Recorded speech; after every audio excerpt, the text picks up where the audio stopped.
Chapter 3. Birds have nests, foxes have holes. Matthew 8:20. Tick-tock, tick-tock, tick-tock. And Katy slept, and she dreamed.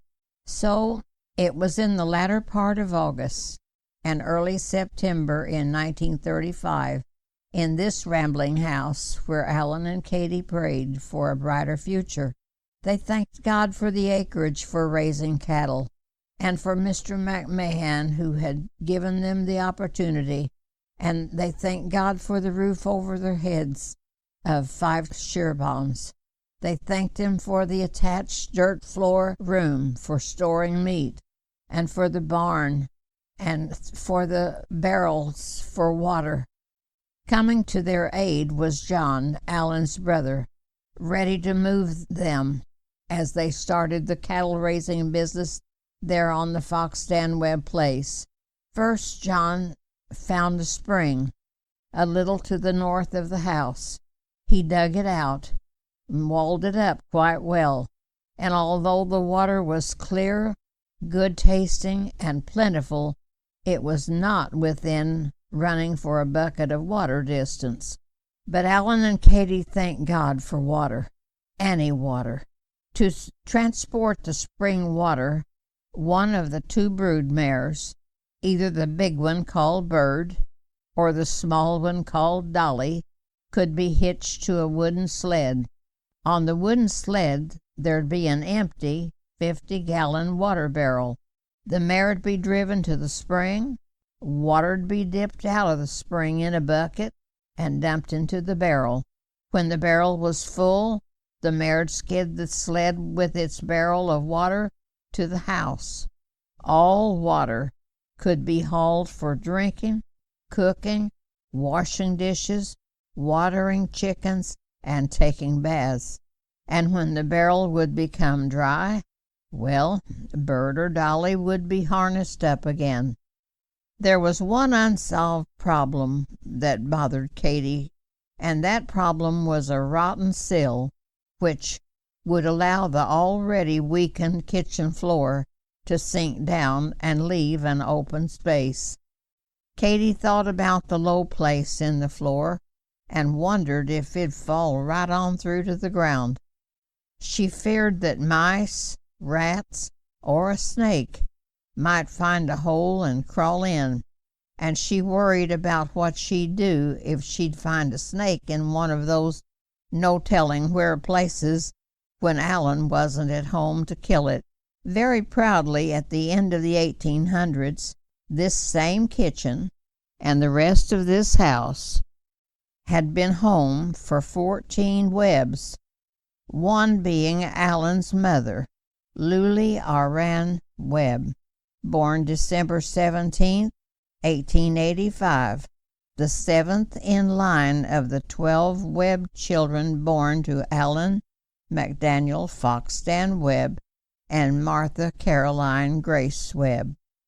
Lulie's siblings were Mary Jane, born July 26, 1872, Alan, born January 2nd, 1875, Travis, born March 26, 1877, Sylvester, born September the 12th, 1879, Narcisse, born July 31st, 1881, Marion, born July 31st, 1883, Grover Cleveland, born July 10th, 1888, William Barton, born July 10th, 1890, Nancy Thankful, born February 10th, 1892, Gertie, born July 24th,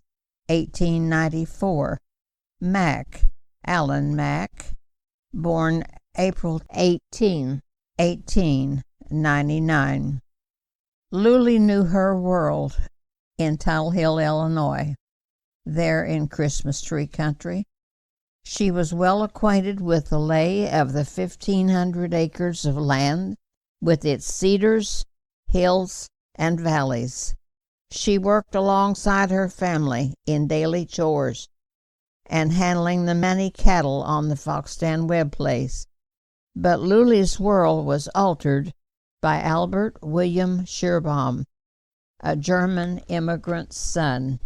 This German immigrant, Adolphus, known also as Dolf Ludwig Schierbaum, was born in Germany on June the 18th, 1846. He was of Prussian descent and of the Lutheran faith. On May 3rd, 1869, he left his home and family in Germany. Henry, possibly a brother to Dolf, may have immigrated to America. No written proof is available to verify that information. We know from history that Adolphus was alone in coming to America to make his home here. The following information has been taken from two sources in the German Immigration Center in Bremerhaven, Germany. The author, Arnold Clutus, who wrote History of German Passenger Ships, Volume 1, Seagoing Ships of the North German Lloyd. Adolphus Ludwig Schierbaum immigrated in 1869 from Bremerhaven, Germany, via Southampton, England, to New York, Hoboken, aboard the North German Lloyd steamer known as the Hermann. The Hermann was one of 9 ships of the Hansa class, the North German Lloyd, built by the Cairn shipyard in Greenock, Scotland. Technical data of the Hermann: 2,713 registered tons in weight, 350 feet long, 80 passengers in first class, 120 passengers in second class, 500 passengers in steerage. The average speed of the Hermann was 11 knots per hour. A typical voyage from Germany to the United States lasted 13 to 14 days. The cost of steerage ticket was about 55 Prussian thaler, approximately $6. Until 1890, steerage passengers furnished their own blankets, plates, cups, and eating utensils. The future wife of Adolphus Ludwig was as Lena Elmira Danels, born August 14, 1861. Dolf and Lena were married on June the 28th, 1880, in Johnson County. After their marriage, Dolf and Lena moved to Evansville, Indiana, with Dolf following his trade as a cooper. While they were living in Evansville, a son, Albert William Schierbaum, was born on January the 10th, 1882. Dolf and Lena returned to the Tunnel Hill community with Albert when he was 5 years old. For $15 and a shotgun, Dolf purchased 78 to 80 acres of land in Johnson County. His acres were near a feed cave and was known as the Long Hole, a long, shallow creek fed by water coming out of the rocks of the 30-feet-high bluff. The creek, no more than 2 or 3 feet deep in most places, served as a source of water, some fishing, and mud crawling. To the east of the Long Hole was a house similar to a dugout or a lean-to, which served as a dwelling for Dolf, Lena, and 5-year-old Albert William. Later, Dolf bought an additional 80 acres of ground. On that ground was a 3-room house. Thinking he might lose the 80 acres, he figured out a way to move the house from the high bluff on which it sat. Moving that house took muscle. Dolf had the muscle, and he had the determination to see that 3-room house on his paid-for piece of ground. That house, to be known later as the Old Home Place, was squared away, supported by Johnson County Creek Rock, and it faced the west. In time, just like the moving of the house, Dolph was able to accomplish another impossibility. He was able to pay for the 80 acres. The structure and the land on which it was placed became known as the Old Home Place. To the one-room story house, Dolph added a kitchen. He built a ladder from the floor to the loft. That loft served as an extra space for sleeping and storage, and in the loft Lena kept her spinning wheel. Water boards protected the outside walls. Screens covered the windows. Screen doors were hung. Large posts supported the front porch. A fireplace was the primary source for heating and cooking. Conveniently located on the east side of the house was the well, known for its good water. Concrete was poured close to the house, from the well to the front of the house. This was the second home for the Schierbaums in Johnson County. The transformation of this house into a happy home for their one child, Albert, was made possible by Dolph and Lena. Dolph and Lena were peaceful and wanted no loud words. Dolph spoke his German. Lena spoke her English. He called her Leni. She called him Dolph. Sometimes she called him Pa. Sometimes speaking, he'd call her Cuckoo, and Cuckoo would fix Pa's pipe. She'd fill the bowl of his pipe with homegrown tobacco, tamp down that tobacco, light it, take it to him, and he'd smoke. Yes, in their home, she waited on him, hand and foot. Dolph was an industrious man, always working. When the weather was hot, he'd work in his shirt tail to keep cool. When the weather was cold, he'd put on more clothes to keep warm. He was a stout man, and he worked regardless of the weather. One mare, old Fanny, pulled the plow for him. He'd walk along behind her, sometimes in the garden or out in the tobacco patch, and he'd call out, "Watch old Fanny plow." And when Lena'd be hurrying across the yard or working in the fields or planting in her garden, he'd say, "Watch old Fanny go." That didn't bother Lena. She knew Dolph was teasing. On March the 15th, 1903, Dolph and Lena's family grew. Albert picked a wife, and they added a daughter-in-law, Lulie Aran Webb. 4 Schierbaums then lived on the Old Home Place. Folks had heard Albert say, "When I get married, I want to have a family. It gets lonesome being an only child." His wishes were granted. Shortly, Albert and Lulie's first child, Alan Adolphus, was born, and then a second child was born, and a third, and a fourth, and the Schierbaums were outgrowing the house on the Old Home Place. Dolph again decided to take matters into his own hands. He spoke to Albert about a small cabin that he'd seen up on the bluff. Dolph and Albert looked into the purchase of that structure, and for $5, Albert bought that log cabin to allow for more space. From log to log and piece to piece, it was disassembled. Its pieces were loaded into a wagon and hauled down the long hill to Dolph and Lena's land. A site was picked. It set a little to the east and south of the Old Home Place. It'd be within walking distance for the grandchildren, and it'd be convenient for Lena's trips to help Lulie with every Monday's washing. Work began in restoring that log cabin. The logs were put back into place.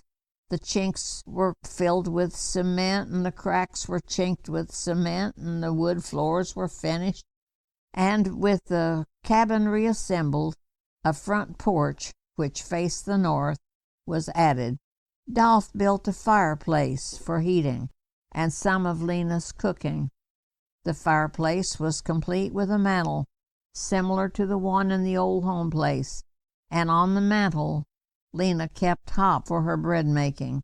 In the front room Lena set up 3 beds. 2 of them were nice wood beds. Usually she and Dolph would sleep in the bed, which had its wooden headboard against the north wall. They slept, however, with their heads on pillows at the foot of the bed. Perhaps the breeze from the east window blew across their bed just right if they slept in that turned-around position.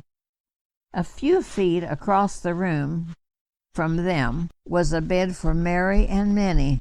Yes, their only 2 granddaughters had a bed of their own at Grandma Lena and Grandpa Dolph's, and they'd spend nights, many a night, sleeping between Grandma's homemade sheets and under Grandma's homemade quilts. Their wooden headboard was against the south wall, but they, like Grandma and Grandpa, slept with their heads on pillows at the foot of their bed. Maybe it had something to do with that east window and the cool breeze.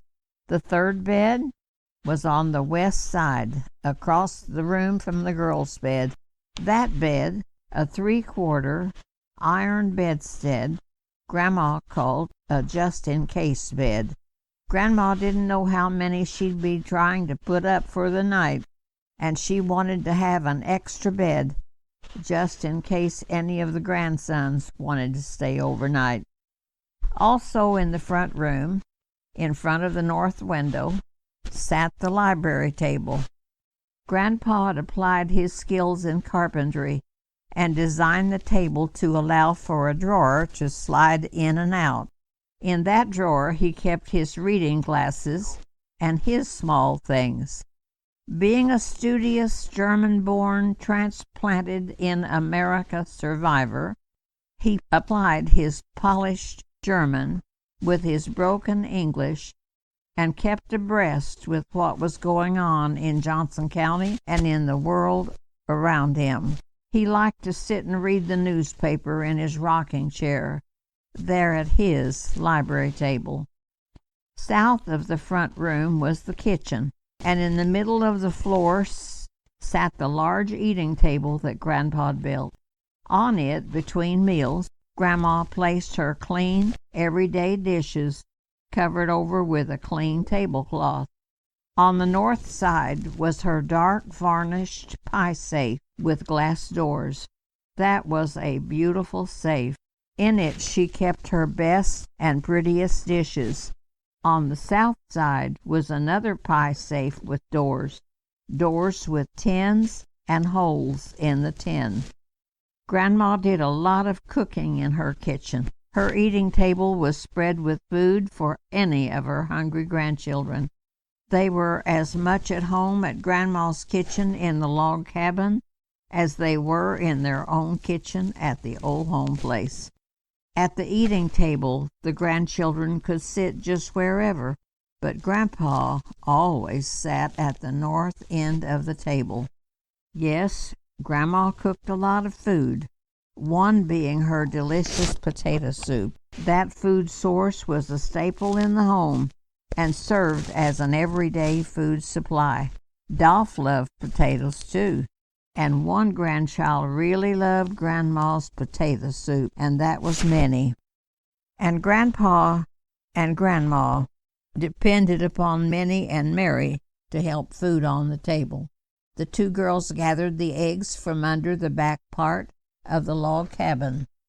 The hens would lay their eggs in the dusty holes under the cabin, and the girls would crawl way up under the floor of the cabin, and with their small arms and fingers they'd reach into the lowest places and find the eggs. Grandma couldn't slide around on her belly under the cabin and take a chance on getting hung up under there. Sometimes Grandpa went fishing in the creek close to the feed cave. He'd sit on a rock on the bank of the long hole and fish. Sometimes he'd catch a little fish. Grandma'd fry the little fish, no matter how small, for Grandpa. Grandma took care of Grandpa. Another treat she'd fix for Grandpa, and for no one else, was sweet bread. It'd start out as a biscuit. Grandma made big biscuits. If she had a leftover biscuit, she'd cut it open, sweeten it with sugar, and put it in his bowl. Grandma even gave it a name. She called it Pa's Sweetbread. Yes, Grandma took care of Grandpa.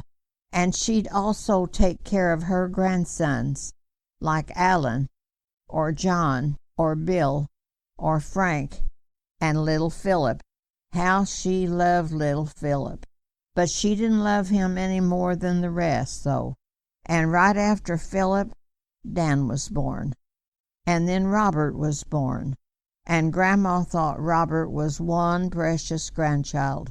Well, after the long line of boys, 7, those 2 baby girls, Mary Caroline and Minnie, entered Grandma's life.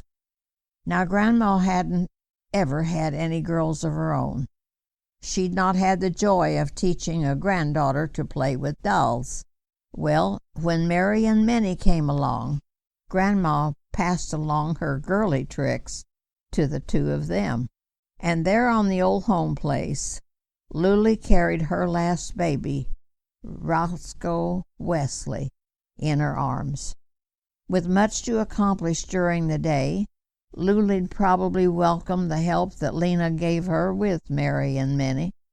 No, Grandma Lena didn't take over the full care of the girls, but Lulie couldn't have found enough rope to tie up Mary and Minnie to keep them from wanting to be with Grandma.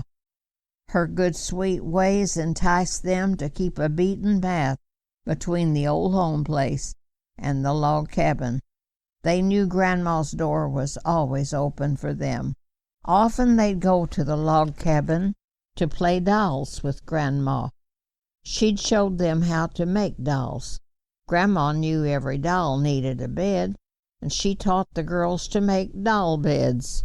And Grandma knew every doll needed a table, so she helped them make a doll table. Yes, of course they used a natural resource. Plain old Johnson County mud, right from the backyard. As with anything, Grandma's technique in the molding of good dolls and good doll furniture took a bit of time. Grandma had a place to allow the mud figurines and articles to dry properly. Again, a readily available source of heat, the hot sun, was utilized, and after the mud-shaping labors took on lifelike qualities, the dolls and the furniture were sources of pride for her and the girls, and when it was time to stop the playing, the mud dolls and the mud household fixtures were put under the porch of the log cabin for another time, probably the next day, and those items were safe under that porch.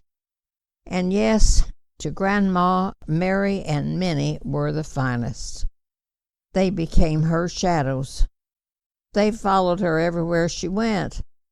When Grandpa was fishing, sometimes Grandma'd go with them, and she'd take them over to the long hole.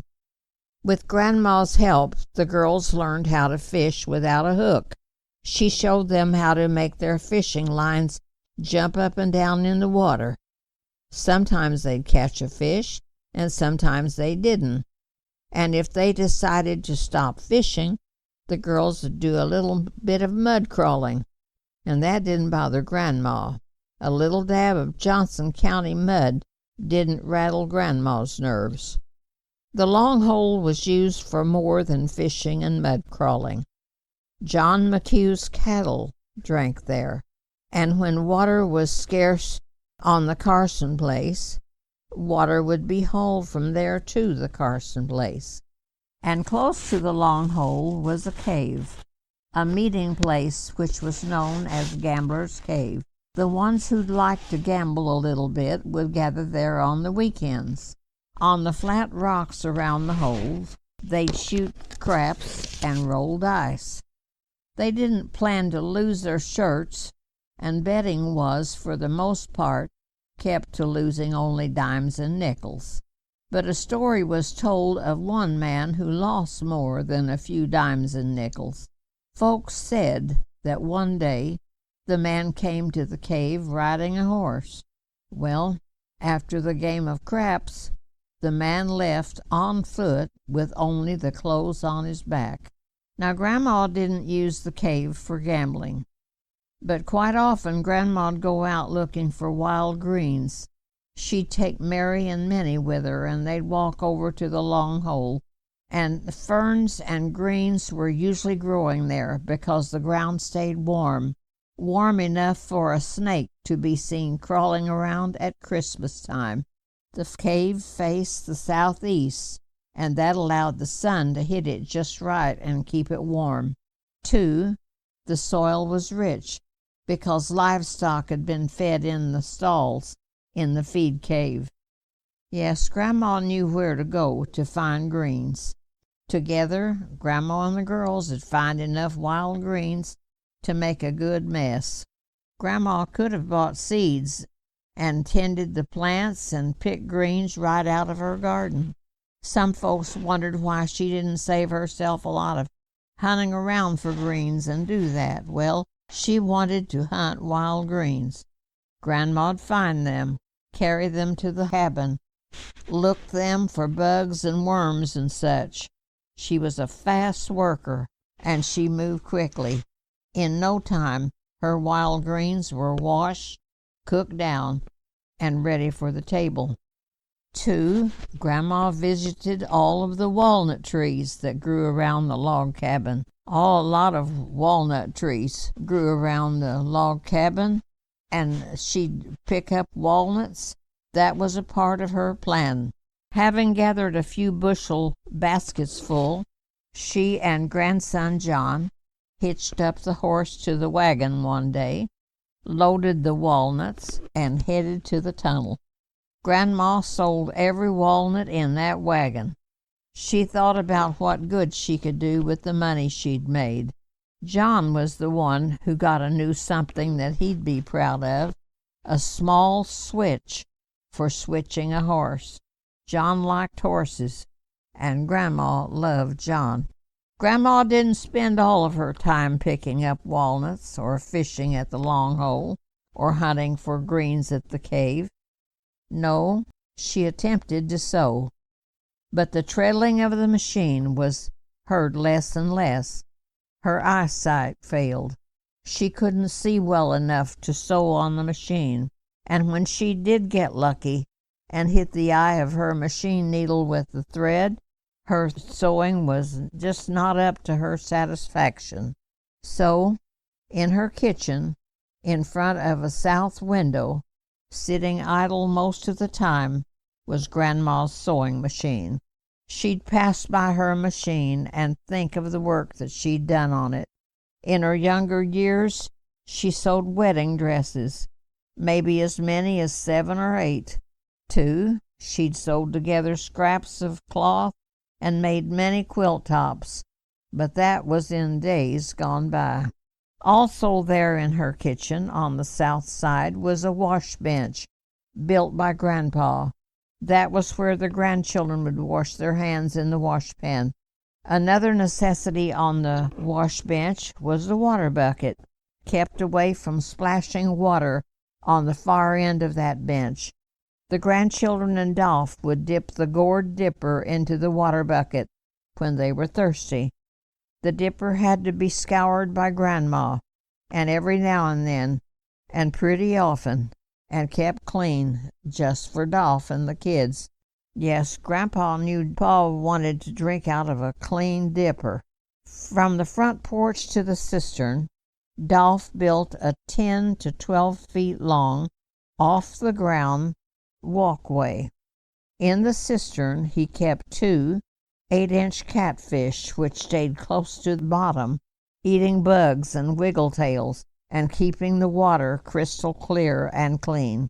And behind the log cabin to the south, he built a new outhouse. Grandma kept it scrubbed. She wanted to keep her house clean. She wanted to keep that outhouse pretty clean, too. East of the log cabin was her garden spot. In the early spring, Grandpa'd plow up that garden spot with old Fanny hitched to the plow. He'd lay off the rolls. Grandma planted several vegetables, but one main vegetable was potatoes. Knowing how to save space and the number of whacks with a garden hoe, Grandma planted popcorn between the potato rows. Grandma loved onions, and Grandpa loved onions, and Grandma planted lots of onions just for him. They grew to be tender green onions. The blades of the onions became straws when the grandchildren sucked cow's milk from the bottoms of their glasses, or sometimes they'd blow downward through the straws and watch the bubbles come to the tops of their drinking glasses. With a strong blow, the bubbles would burst and land on noses, cheeks, and the eating table. Grandma didn't mind. But she didn't let the grandchildren pull up all of the green onions. She left some of them in the onion row, even though they were big enough to eat. Grandma'd take the dirt away from those that she'd left. This'll let the onions get big, she'd say, and they did grow big. Along the edge of the garden, Grandma's strawberry plants grew. Her strawberries didn't grow as big as her onions, but they were delicious. The grandchildren liked them right off the vine. Grandpa liked them in strawberry shortcake with baked crust, with the juice and berries sweetened with sugar. The grandchildren, however, couldn't wait for shortcake on the eating table. Down between the rows they were, searching among the runners for the reddest berries. No, they didn't put every berry they picked into Grandma's dishpan, but Grandma didn't mind. In their appropriate places there were peach trees and tame wild grapevines and large gooseberry bushes. As the children grew older, the juicy peaches and the gooseberries were eaten without being made into pies. They ate the rich, ripe peaches right off the trees and stood at the table of the gooseberry bushes and ate as many as they pleased.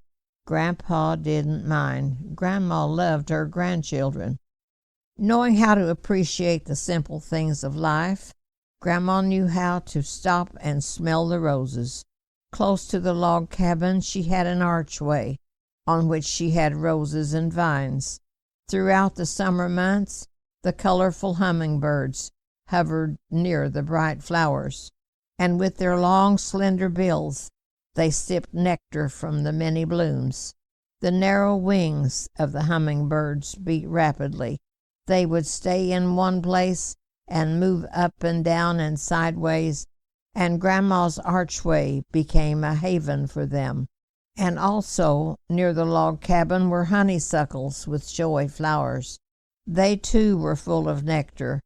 Grandma enjoyed smelling honeysuckles and seeing her one cherry tree in bloom, the tree southwest of her kitchen. The tree didn't produce any cherries, but it was allowed to grow. Among the honeysuckles were rows of Sharon bushes, and the cherry tree blossoms, and the honey bees, the bumblebees, and they all stayed busy as Grandma and Grandpa. Cats were welcomed around the fenced-in log house. Grandma liked her cats. Even though they made extra work for her, she said they were worth their keep because they'd kill the mice. Sometimes when one of her cats would run through the open door and mess in the house, she'd catch that cat and rub its nose in the nasty mess and then throw it out the door to teach that cat a lesson. That's how Grandma broke her cats from messing in the house. It worked most of the time. And Grandma also had a pet pig. Old Sally was the pig's name. It'd follow Grandma around and saunter through the open door of the cabin. Grandma'd pet her. Well, the pig got bigger. Grandma thought she needed the money more than she needed the pig, and she sold old Sally for $15. Still thinking of the needs of her grandchildren more than she thought of the needs of herself, Grandma used the old Sally money to buy material for a dress for Mary. Somehow the material dressed up something other than Mary. It wound up being used to line a quilt, and that quilt was a pretty quilt, and that cloth made a pretty lining. That too was all right with Grandma. She knew Lulie could always use another quilt. Old Sally was gone, and Grandma missed old Sally, but Lulie had another quilt for one of the beds. Now Lulie also had a sewing machine, a Helping Hands treadle sewing machine. Lulie used it occasionally, but mostly, though, she called upon Tishy Harris to sew dresses for the girls and shirts and overalls for the boys. In an almost perfect family picture, Minnie wore a pretty dress Tishy'd made. Lulie and Albert were seated in the front.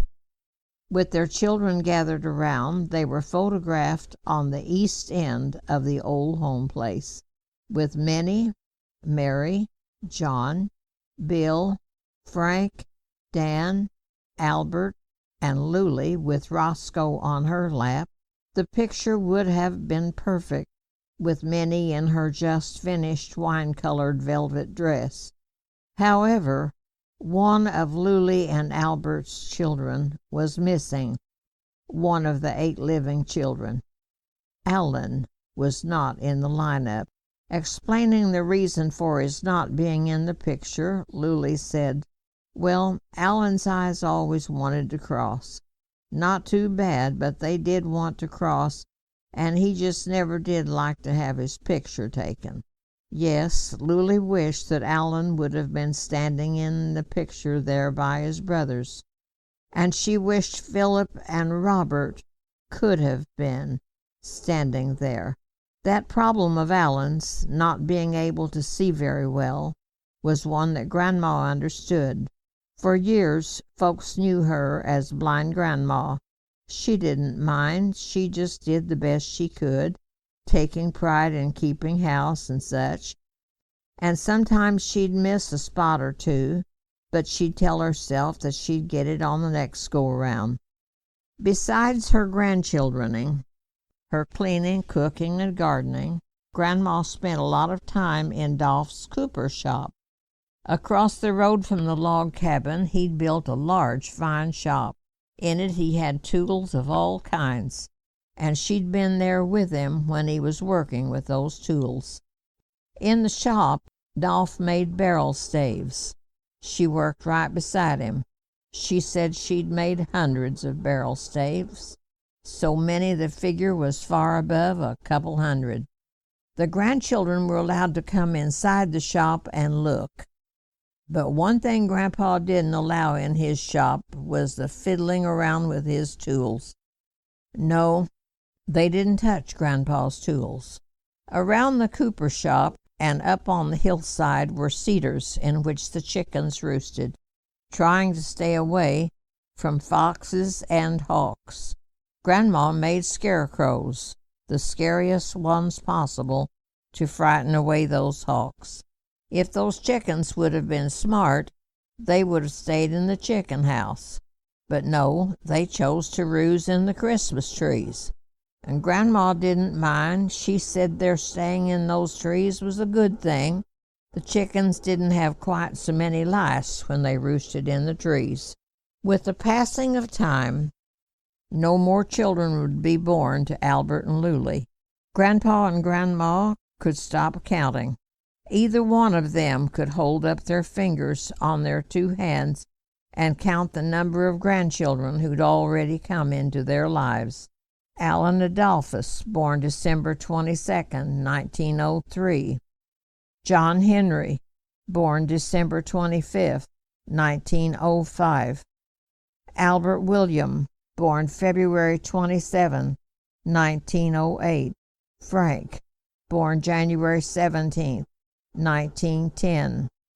Philip, born December 30th, 1911. Daniel, born January 24th, 1914. Robert, born February 7, 1916. Mary Caroline, born November 3rd, 1918. Minnie, born March 28, 1921.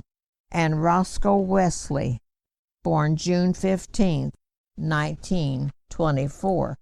And out of the 10, 2 of the 10 Schierbaum children had already been laid to rest in the Webb Cemetery. On winter nights, the close-knit family, ranging in age from 78 years down to a little over 1 year old, gathered together. Grandpa and blind Grandma walked the short distance from their cabin to be with Albert and Lulie and the grandchildren there on the old home place. The entire family enjoyed the warmth of the fireplace sturdily built by father and son, Albert and Dolph.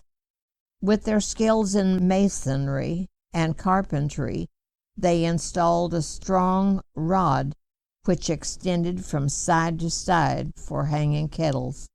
Gladly, the family stayed inside and enjoyed the fruits of the men's labor, the fireplace. Gladly they shelled the popcorn, the fruits of Grandma's labor.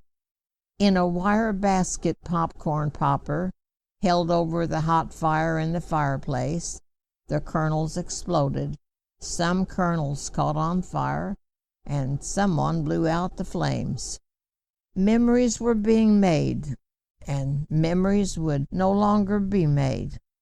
With the ending of births of Schierbaum babies, there'd be no more going up on the bluff and searching for and digging up and replanting of a cedar and calling it by a new baby's name. Grandma and Grandpa would say, "Now that's Alan's tree, and that's John's tree, and that's Bill's tree, and that's Frank's tree, and that's Philip's tree, and that's Dan's tree, and that's Robert's tree, and that's Mary's tree, and that's Minnie's tree, and that's Roscoe's tree." Yes, the naming of the grandchildren would stop. The naming of the trees would stop, too. Instead of looking for pretty cedars to replant, Grandpa and blind Grandma could look to the west of the log cabin and see the long row of cedars. Or they could walk 20 to 30 feet and stand close to their strong trees. They could spend the rest of their days enjoying their trees. In his German, perhaps Grandpa would say, "These trees will be here a long time after we're gone."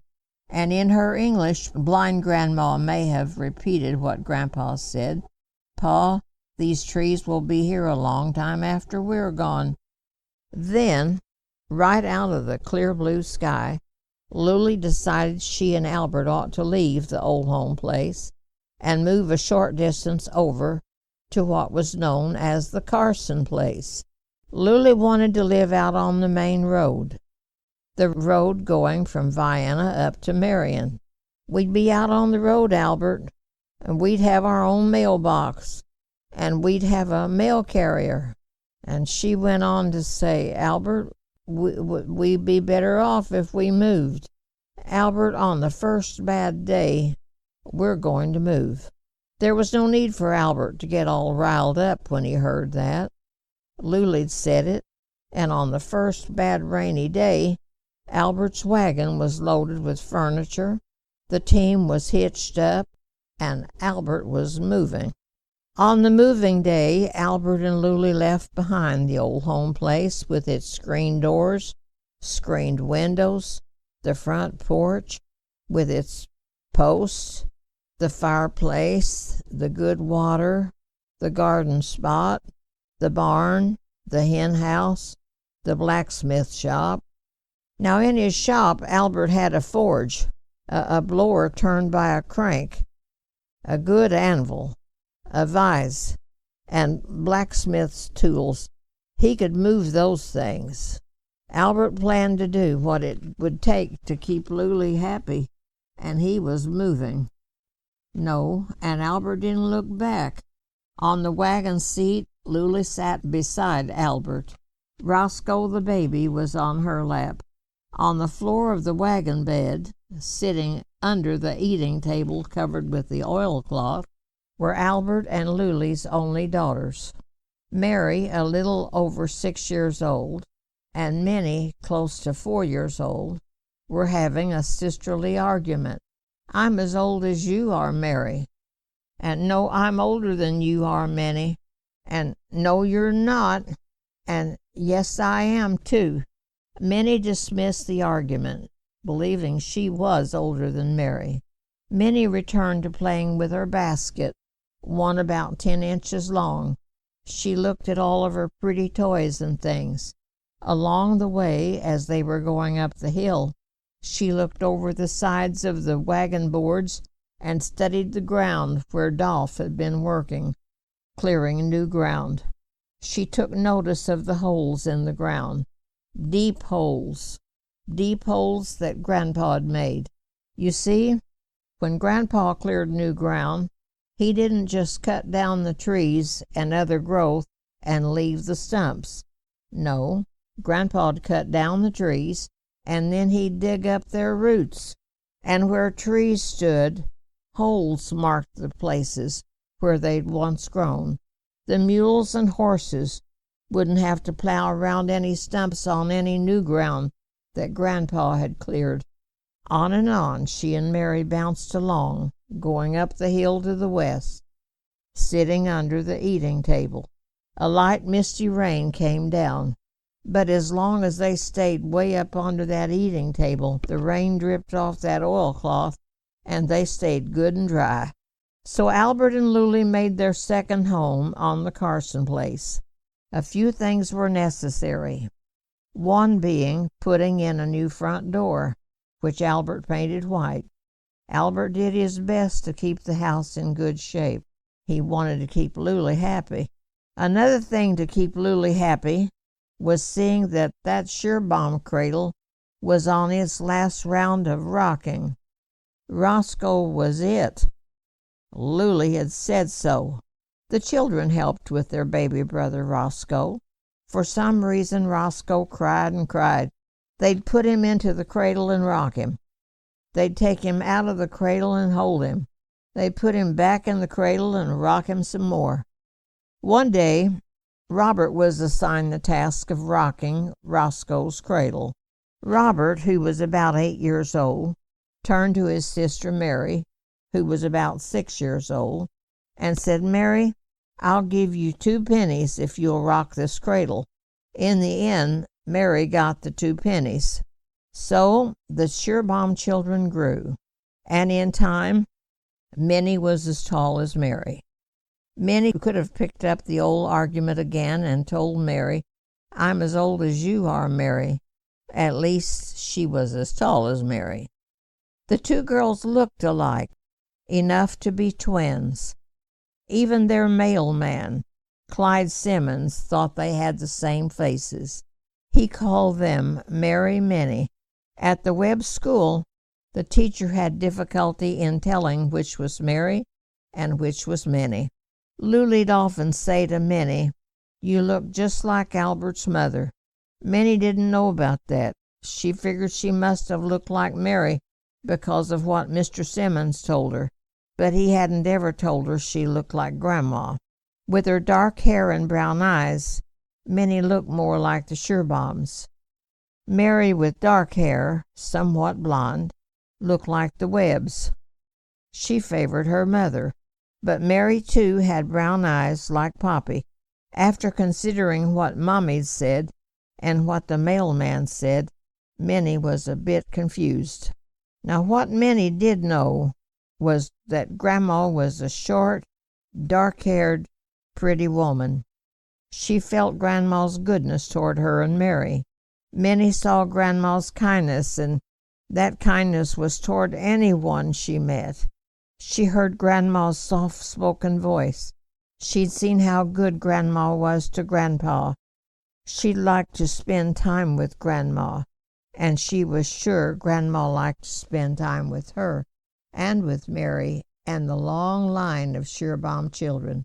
And in the picture, too, was Grandpa. He obliged the folks who went in and out of the doors of the log cabin.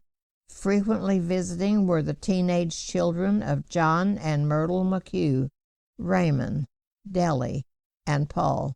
Grandma was there in the mix, making them feel welcome with card playing, and Grandpa, quite the corncob pipe maker, would let Raymond and Paul pick out their own pipes and smoke backer which he'd grown in his tobacco patch.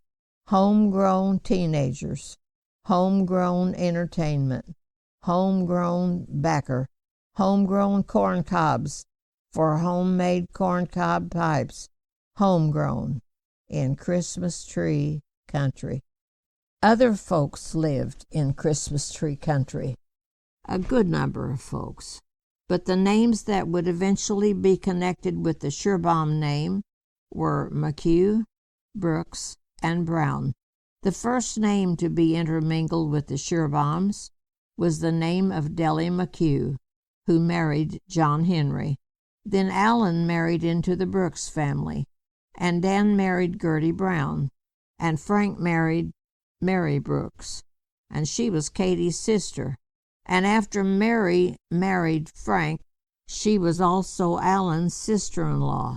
And as time passed, the family was an extended family with first cousins and double cousins. The Christmas trees kept on growing. The Schierbaum family kept on growing. Leaving the nest first was John Henry, and soon Allen would follow. Allen was the first child born to Lulie and Albert, and the first grandchild of Dolph and Lena. In 1926, Allen became quite interested in Katie Catherine Brooks, who was born in Johnson County on September 1st, 1910. Allen was born 6 years, 3 months, and 22 days before Katie. Their birthplaces were separated by a few hills, a few valleys, a few steps, and more than a few Christmas trees. Katie's father, James William Bay Brooks, was born in Reynoldsburg, Illinois, on January 26, 1868, the son of George and Milla A. Brooks. After Bay was grown, he settled west of the tunnel. An interesting story lay behind his building of the Brooks home, because Bay's father, George, had served in the Civil War. A death settlement had been allotted for George's 2 children, Richard and James William, known as Bay Brooks. Upon receiving his half of the money, Bay built a log house, the Brooks house, on a hill west of the tunnel. The house faced the east. Bay's first marriage was to Neva Rainbolt. He married Neva on March 1st, 1891. To Bay and Neva, 7 children were born. Betty, born dead, May 1892. Leafy, born March 14, 1894. Earl, born September 25, 1896. Mabel, born August 16, 1900. Hall, born April 18, 1903. And the twins, Ralph and Robert, born November 15, 1905. Bay and Neva were parenting 6 children. Then Hall died, leaving them with 5 children. Tragedy struck the Brooks home again. Neva died April 6, 1907, and was laid to rest in Taylor Cemetery, Tunnel Hill, Illinois. Unbeknownst to Bay, a second wife would soon be a reality for him. His wife-to-be was Rosie May Choate Reynolds. She was the daughter of John McLennan Choate, who was born May 29th, 1854, and died August 31st, 1907. Rosie May's mother was Prudy Catherine Grant Choate, who was born August 7th, 1858, and died August 16th, 1945. Rosie May had first married Benjamin Oscar Reynolds on September 17th, 1905, changing her name from Choate to Reynolds. Into Benjamin and Rosie May's lives came Olin Esco, born July 21st, 1906, in Commerce, Missouri. Their second child, Elbert Vernell, was born March 14th, 1908.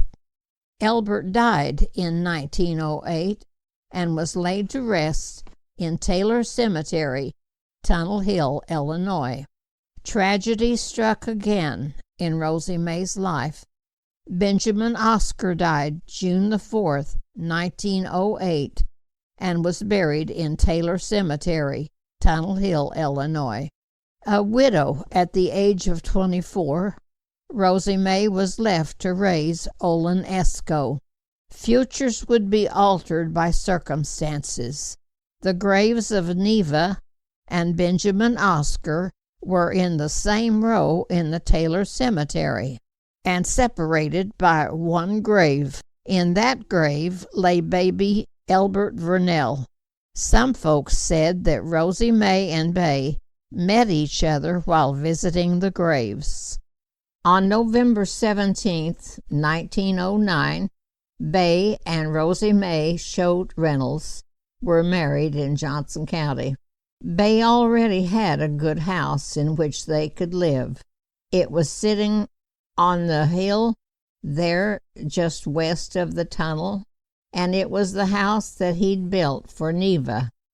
It was warm, comfortable, and paid for. All it needed was a good cleaning. The house was aired out, wallpaper was stripped from the walls, walls were repapered, fresh paint covered the old, floors were scrubbed, windows were washed, and furniture was moved from one corner to another corner. Rosie May, officially a Brooks, mixed some of her things with Bay's things, and she settled in, and she took up housekeeping. Along with Rosie's marriage came the responsibility of caring for the ones left behind when Neva died. 15-year-old Leafy, 13-year-old Earl, 9-year-old Mabel, 4-year-old twins, Ralph and Robert, and of course she looked to her new husband, 41-year-old Bay. Shortly after Neva's death, out of necessity, Bay had called upon others to help him shoulder his load. One neighbor, Jim Rainbolt, volunteered to take the smaller of the twins. Bay agreed. The children lived because Bay and others provided for them. Then, when Rosie May entered the picture, the scene changed for the better. Beginning in November 1909, Bay's 5 Brooks children and Rosie May's 3-year-old Olin Esco were collected, and for the most part they lived under the same roof in the Brooks home. Shortly on September 1st, 1910, Katie Catherine was born. Then on December 4th, 1913, Paul was born. And on November the 11th, 1914, Leafy died at the age of 19 years and 8 months. Then, on March the 1st, 1917, Mary was born. Looking to Rosie May and Bay for support were 7 children.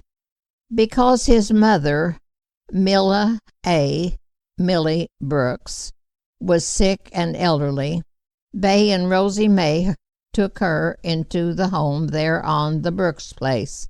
The grandchildren who were able to spend the most time with Grandma Millie were 10-year-old Olin, 6-year-old Katie, 3-year-old Paul, and 5-day-old Mary. Death again visited the Brooks home. Grandma Millie Brooks died on March 6, 1917. James Waldo was born on May 19, 1920, increasing the number of children to 9. To provide for his large family, Bay worked for the Big Four Railroad. He farmed his land, he plowed with his mule, planted, and in time, his sweet potatoes, Irish potatoes, peaches, strawberries, and wild blackberries were shipped from the tunnel by train and sold to people in cities. Behind his barn and to the south, Bay planted early June apples. To the north of the Brooks home, he planted Jonathan, Red Delicious, and winesap apples for fall. His orchard required maintenance. His orchards required the touch of God's hands. With the love he had for growing fruit, he enjoyed the time invested, and after a few years of working and watching and waiting for productive trees, he was able to ship Christmas tree country apples to the big cities. Working just as hard as Bay was Rosie May. She made a garden and picked apples and peaches and knew where to find wild patches of wild blackberries. And wherever she went, the children went. And while she worked in the garden, they slept on pallets, or played, or better yet, they helped her. With the children being small, sometimes the best help they'd give was staying out of the way while she finished hoeing that last row or finished digging more hills of potatoes. Katie wanted to help Mommy. If Katie'd see a fly land on baby brother James, who was trying to sleep, she'd shoo it away. If Mommy'd drop a bean seed or an onion set, Katie'd pick it up and put it back into Mommy's hand or little sack, or drop it in the row for Mommy. If Mommy'd say, "Look out, there's a black snake," Katie'd run to get the hoe. If Mommy'd get thirsty, Katie'd very carefully carry the fruit jar so Mommy could get a drink. And if Mommy ever did get to sit down to rest in a cool shade, Katie'd rub Mommy's tired feet. Then, when the sun was almost going down, but still pretty far up in the sky, 9-year-old Katie'd wag James around and pack him on her hip back to the house. She'd stop and rest when Mommy'd say, "We'd better stop and rest, Katie." The other children ran ahead or played close by, but Katie'd stay with Mommy and help her with 3-year-old Paul, 6-year-old Mary, and baby James. Then, as the children were older, everyone old enough to handle a hoe would be out in the cornfield, hoeing corn. They'd stay until the train whistle blew, usually around 6 o'clock in the evening. One day when they were hoeing, Grandma Prudy Choate was with them. She heard the 6 o'clock locomotive whistling and blowing.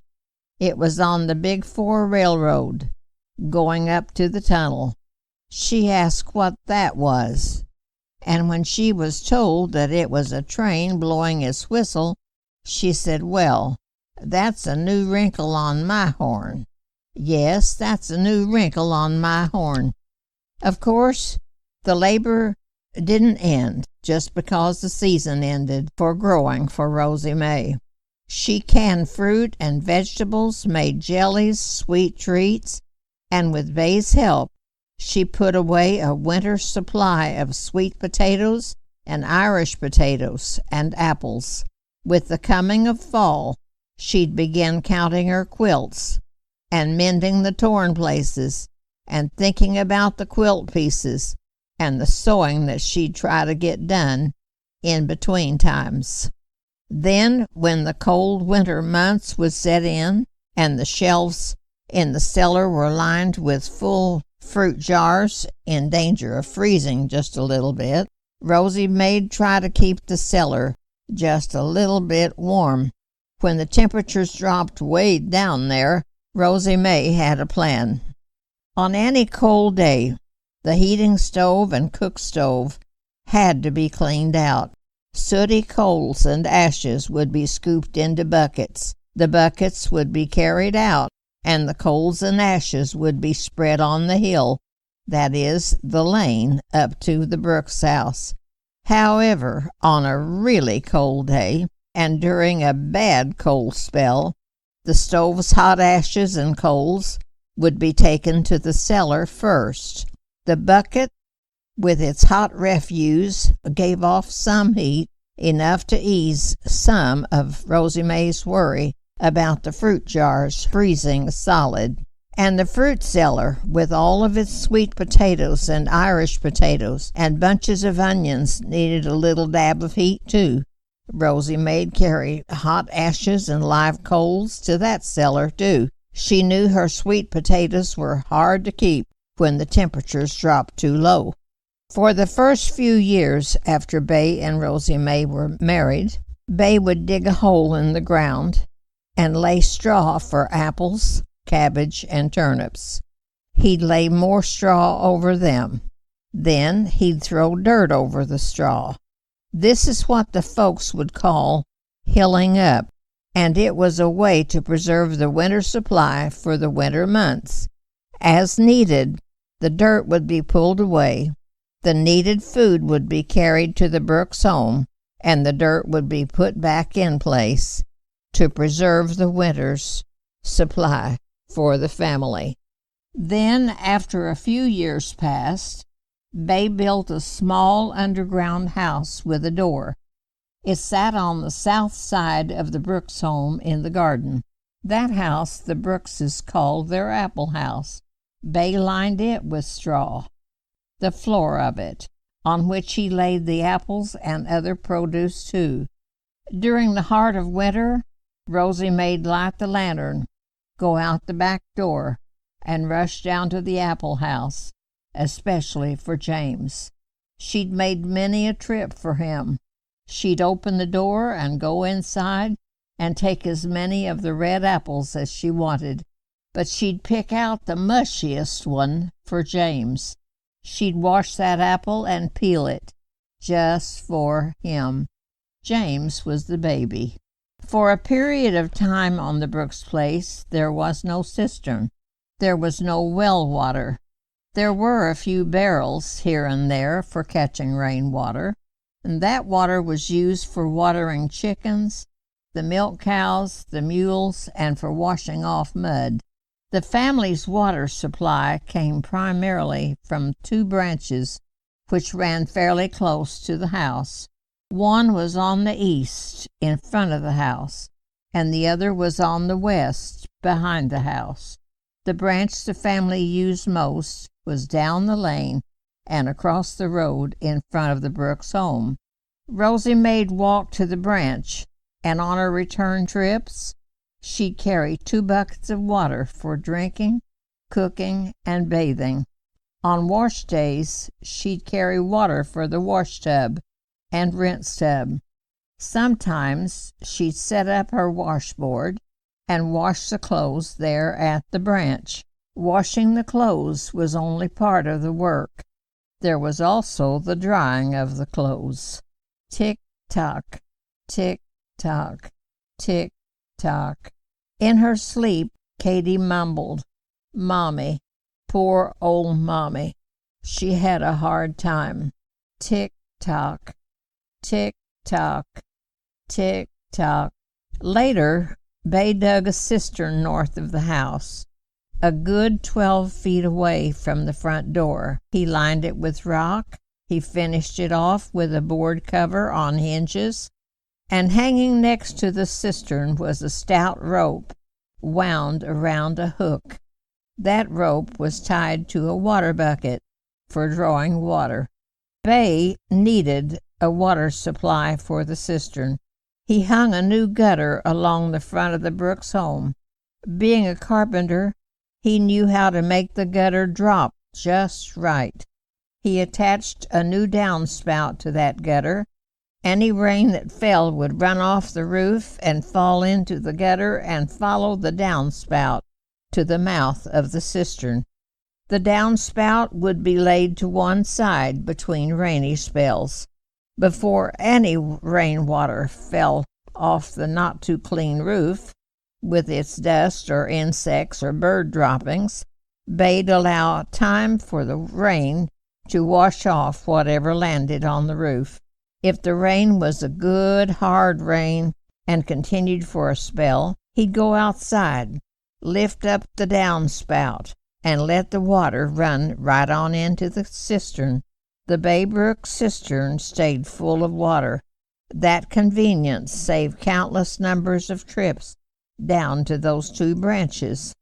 As time passed, using flat creek stones, Bay laid a stepping-stone sidewalk to the cistern. Tick-tock, tick-tock, tick-tock. Katy slept. Her words were jumbled. Poppy. Poppy didn't feel good. No, Poppy. Tick-tock, tick-tock, tick-tock. As a primary girl in the Tunnel Hill Grade School, Katy loved learning. Her first teacher was E.W. Sutton. Mr. Sutton was a stern man, but a good man, a minister, in fact. In Katy's middle schooling, Lucille McEwen, known as Miss Lucille, was her teacher. Katy loved her teachers and anything having to do with reading and writing and arithmetic. She even enjoyed the smell of her books. The atmosphere in that country school was pleasant for Katy. The pupils around her weren't strangers. All lined up in rows by grades were familiar names: Choate, Job, Lawrence, Willis, Vinson, Lowry, McHugh, Dalton, Stewart, Wordsworth, Pruitt, Martin, Bowie, Taylor. Older than Katy and ahead of her in the Tunnel Hill Grade School were Katy's older half-brothers. They'd told her enough stories to scare her to death. She'd tell about the time when she had to cough, but because they'd told her she'd get a whipping for making any kind of noise, Katy remembered trying to suppress that cough. Behind her in years and behind her in grades were Paul, one of her two full brothers, and her only full sister, Mary. Katy'd be in the group lining up to go into the schoolhouse. She remembered all of them, up to as many as 60 in number, and that 60 would form a long line. Marching into the schoolhouse in single file, with the teacher at the end of that line with a long switch, Katy was one. And there in the schoolroom were the big blackboards, one on one wall and one on the other wall. Mr. Sutton would break a long piece of white chalk into halves and hand a piece to Katy. On her blackboard she'd print K-A-T-I-E, and with something called an eraser she could make K-A-T-I-E disappear. From her seat, Katy learned. Yes, the upper grades worked with numbers on the chalkboard, adding, subtracting, multiplying, dividing, and Katy learned by looking at what they did. Sitting quietly while she was working on her Palmer method penmanship, she'd listen as the upper grades read aloud, one at a time, on the recitation bench. Observing, she watched the interaction between the teacher and each individual pupil. Life's lessons were absorbed by her as she sat there at her small desk. In geography, Katie was told the earth was round. On what the teacher called a library table, there was a world globe. It would go around and around, and it was round. Katie learned about latitude and longitude and degrees and the equator and the continents and the oceans. She found names: Asia, Australia, France, South America, all kinds of names.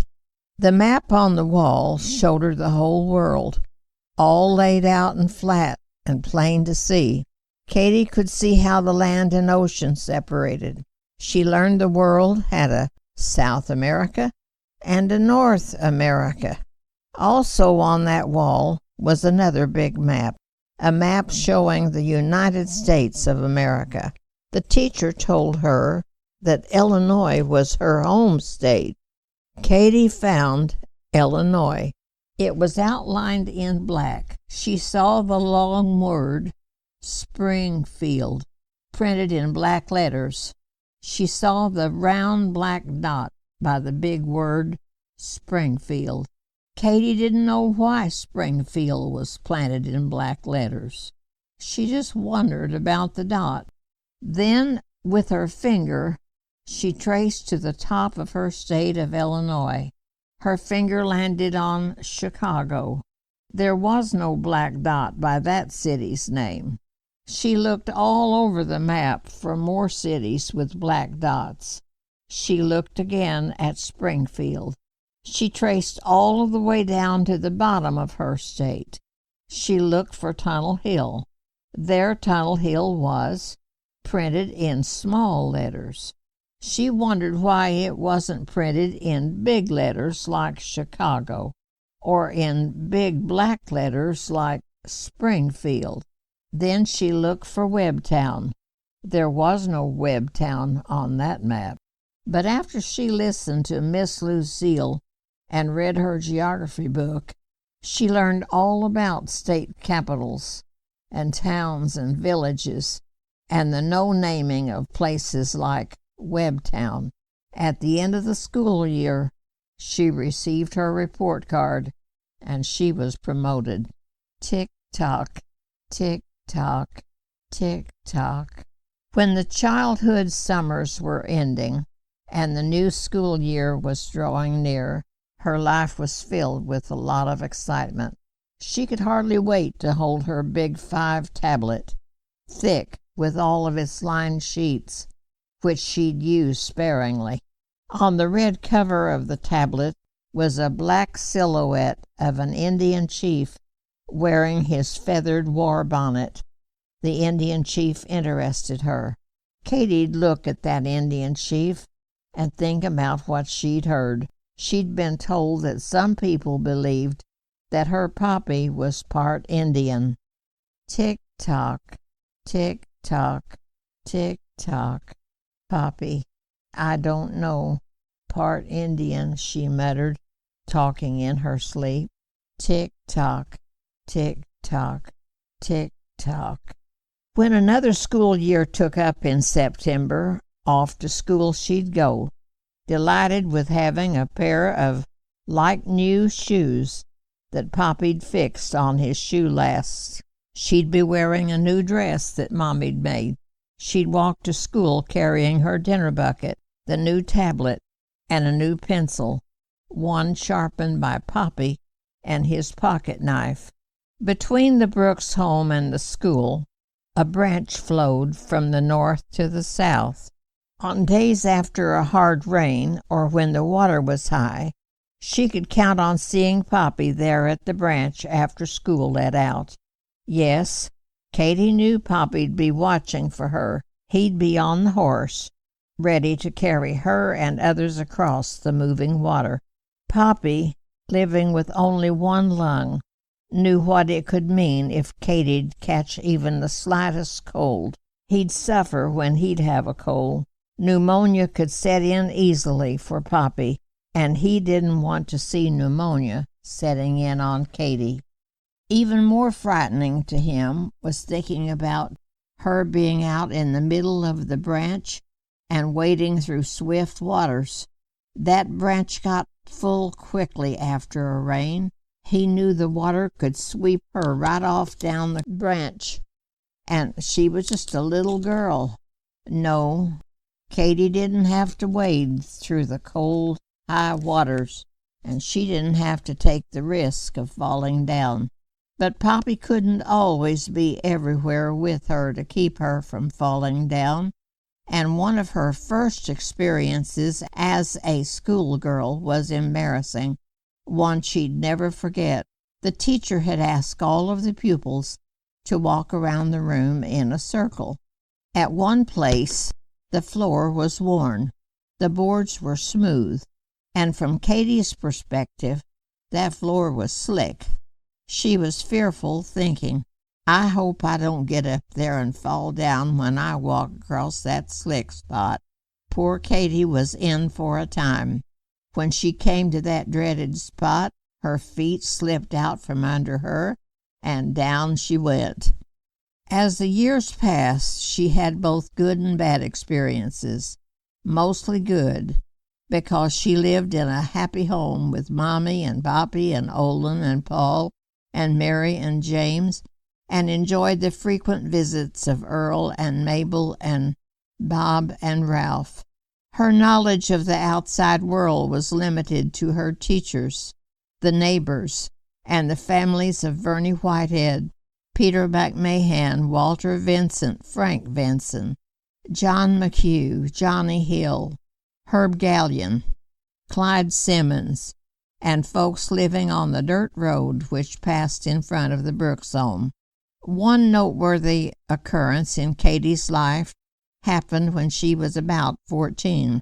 It started out with her having hopes of going to a real square dance. She'd seen a made-to-order hat in Mommy's Sears, Roebuck and Company catalog, and she'd put two and two together and decided she'd wear that hat to the dance, if she could. Talking to Mommy and Poppy about her going to that square dance was first, and talking to them about spending the money for that hat was also first, and waiting for a few days for their answer was second. Counting the money was third. Filling out the catalog order was fourth. Adding up all of the numbers was fifth. Last, the flag on the James W. Brooks mailbox was raised. Katy's envelope was ready.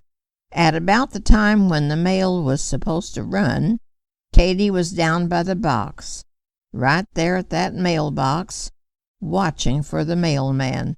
Over the hill from the north came a man in a hack. It was Clyde Simmons, the mail carrier. Katy watched as he came down that hill. Even before he stopped, he said, "Howdy, Katy." Shyly, she just stared at him, and then she smiled at him. He smiled back. There was a lot of excitement in the air. She saw Mr. Simmons take that envelope from the mailbox. He looked at it carefully. Katy handed him the pennies for the postage, and from a small box he took a 2-cent stamp, licked it, and pressed it down with his thumb to make sure that that stamp would stay on Katy's piece of mail. Then that envelope disappeared. Yes, she'd seen him put it in some kind of sack, possibly a tow sack, and she'd heard him say, "Thank you, Katy." Now, what exactly would happen to that envelope after it left that mailbox was something Katy didn't know. But her catalog order in that envelope addressed to Sears Roebuck Company, Chicago, Illinois, was out there somewhere. Katy hoped somebody'd be careful with her catalog order and take it up to that place that she'd seen on that Illinois map. And standing there at the mailbox, she was in awe. Yes, in awe as she watched him go on down the dirt road. going toward the John McHugh place and on to the south, around the curve, and down toward the Bowman Bottoms. And then Mr. Simmons was out of sight, and Katy walked up the steep lane back to the house. Days passed. Expecting the arrival of the hat day after day, Katy was disappointed day after day. But one day after school, she was tired from all of the walking along on the dirt road. She took a shortcut right through Poppy's North Apple Orchard. By taking that path, she didn't go by the mailbox. In through the front door she walked with her lunch bucket. She hurried across the front room floor, went past Poppy's secretary desk, and on into the kitchen, looking for Mommy. Mommy wasn't in the kitchen. Katy went out to the garden. Yes, Mommy was there with the hoe handle in her hand. "Mommy," she asked, with her hand behind her back and with her fingers crossed, "did the hat come today?" "No, it didn't come today, hon." But Katy just had to see for herself, and across the garden she hurried. As she walked down that lane, she was thinking about how Mr. Simmons would tease her every time when he'd be at the mailbox when he was delivering the mail. He'd say, "No, Katy, you didn't get a letter today. He didn't write you a letter today this time." She smiled and giggled as his words passed through her mind. Just as she'd done many times, she opened the mailbox. She couldn't believe her eyes. Inside the mailbox was a box wrapped in brown paper, and it was from the mail order company, addressed to Miss Katy Brooks, in care of Mr. James W. Brooks. Rural Federal Delivery, Tunnel Hill, Illinois.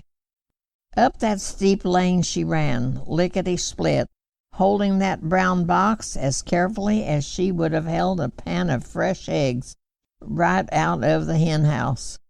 Bypassing the house, she ran to where all of that hoeing was being done and announced, "Mommy, I found it in the mailbox." "Well, I guess I must have gone to the mailbox before the mailman ran. That's good, Katy." Rosie May was probably happy because she had a chance to put down her hoe and rest and watch as her soon-to-be going to the square dance daughter opened the box. Time didn't stand still very long for the two of them who were admiring the new hat. The day with its pleasant surprise came to an end. As the school year progressed, Katy's attention turned from the hat and the square dance to entering the spelling contest, which would be held in the Vienna High School in Vienna, Illinois. The Johnson County Superintendent of Schools told teachers in his county to pick their best spellers. He gave them lists of words for the spelling contest. The date and time were to be announced. Katy was entered in the contest for the Tunnel Hill Grade School. Her teacher, Miss Lucille, made plans for her best speller to ride with her in her car to Vienna on contest day. The dream became real. She and Miss Lucille followed some lady to a large room, the biggest room Katy'd ever been in. There were more desks than she'd ever seen in her whole life. The desks were lined in rows, but they weren't on long board runners the way they were in Tunnel Hill Grade School.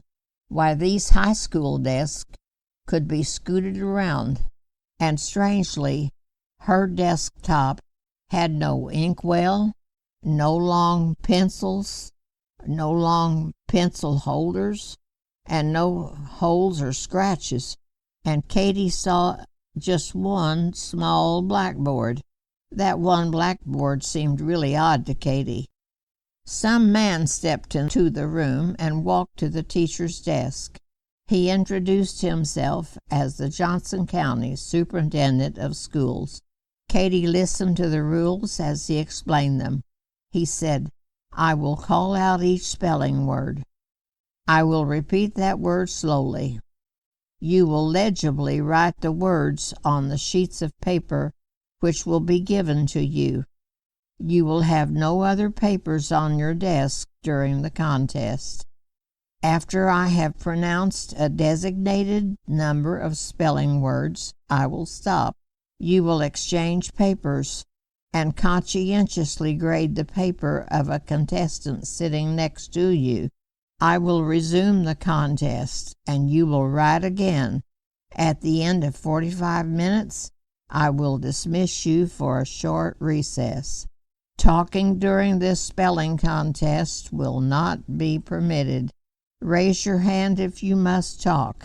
If someone is found cheating, that person will be excluded from this contest. If you have a question, raise your hand. Now, does anyone have a question? Katie took a deep breath. She exhaled slowly. She thought, I am in a real spelling contest. He uses big words. Designated, legibly, conscientiously, and resume. I might not know what they mean, but I think I can spell them. But anyway, those words weren't on the list, and they won't be in the contest. 2 sharpened, number 2 lead pencils with brand new erasers were placed on her desk. They didn't look like Poppy's pocket knife sharpened pencils. These contest pencils were tapered, and they ran right down to sharp points.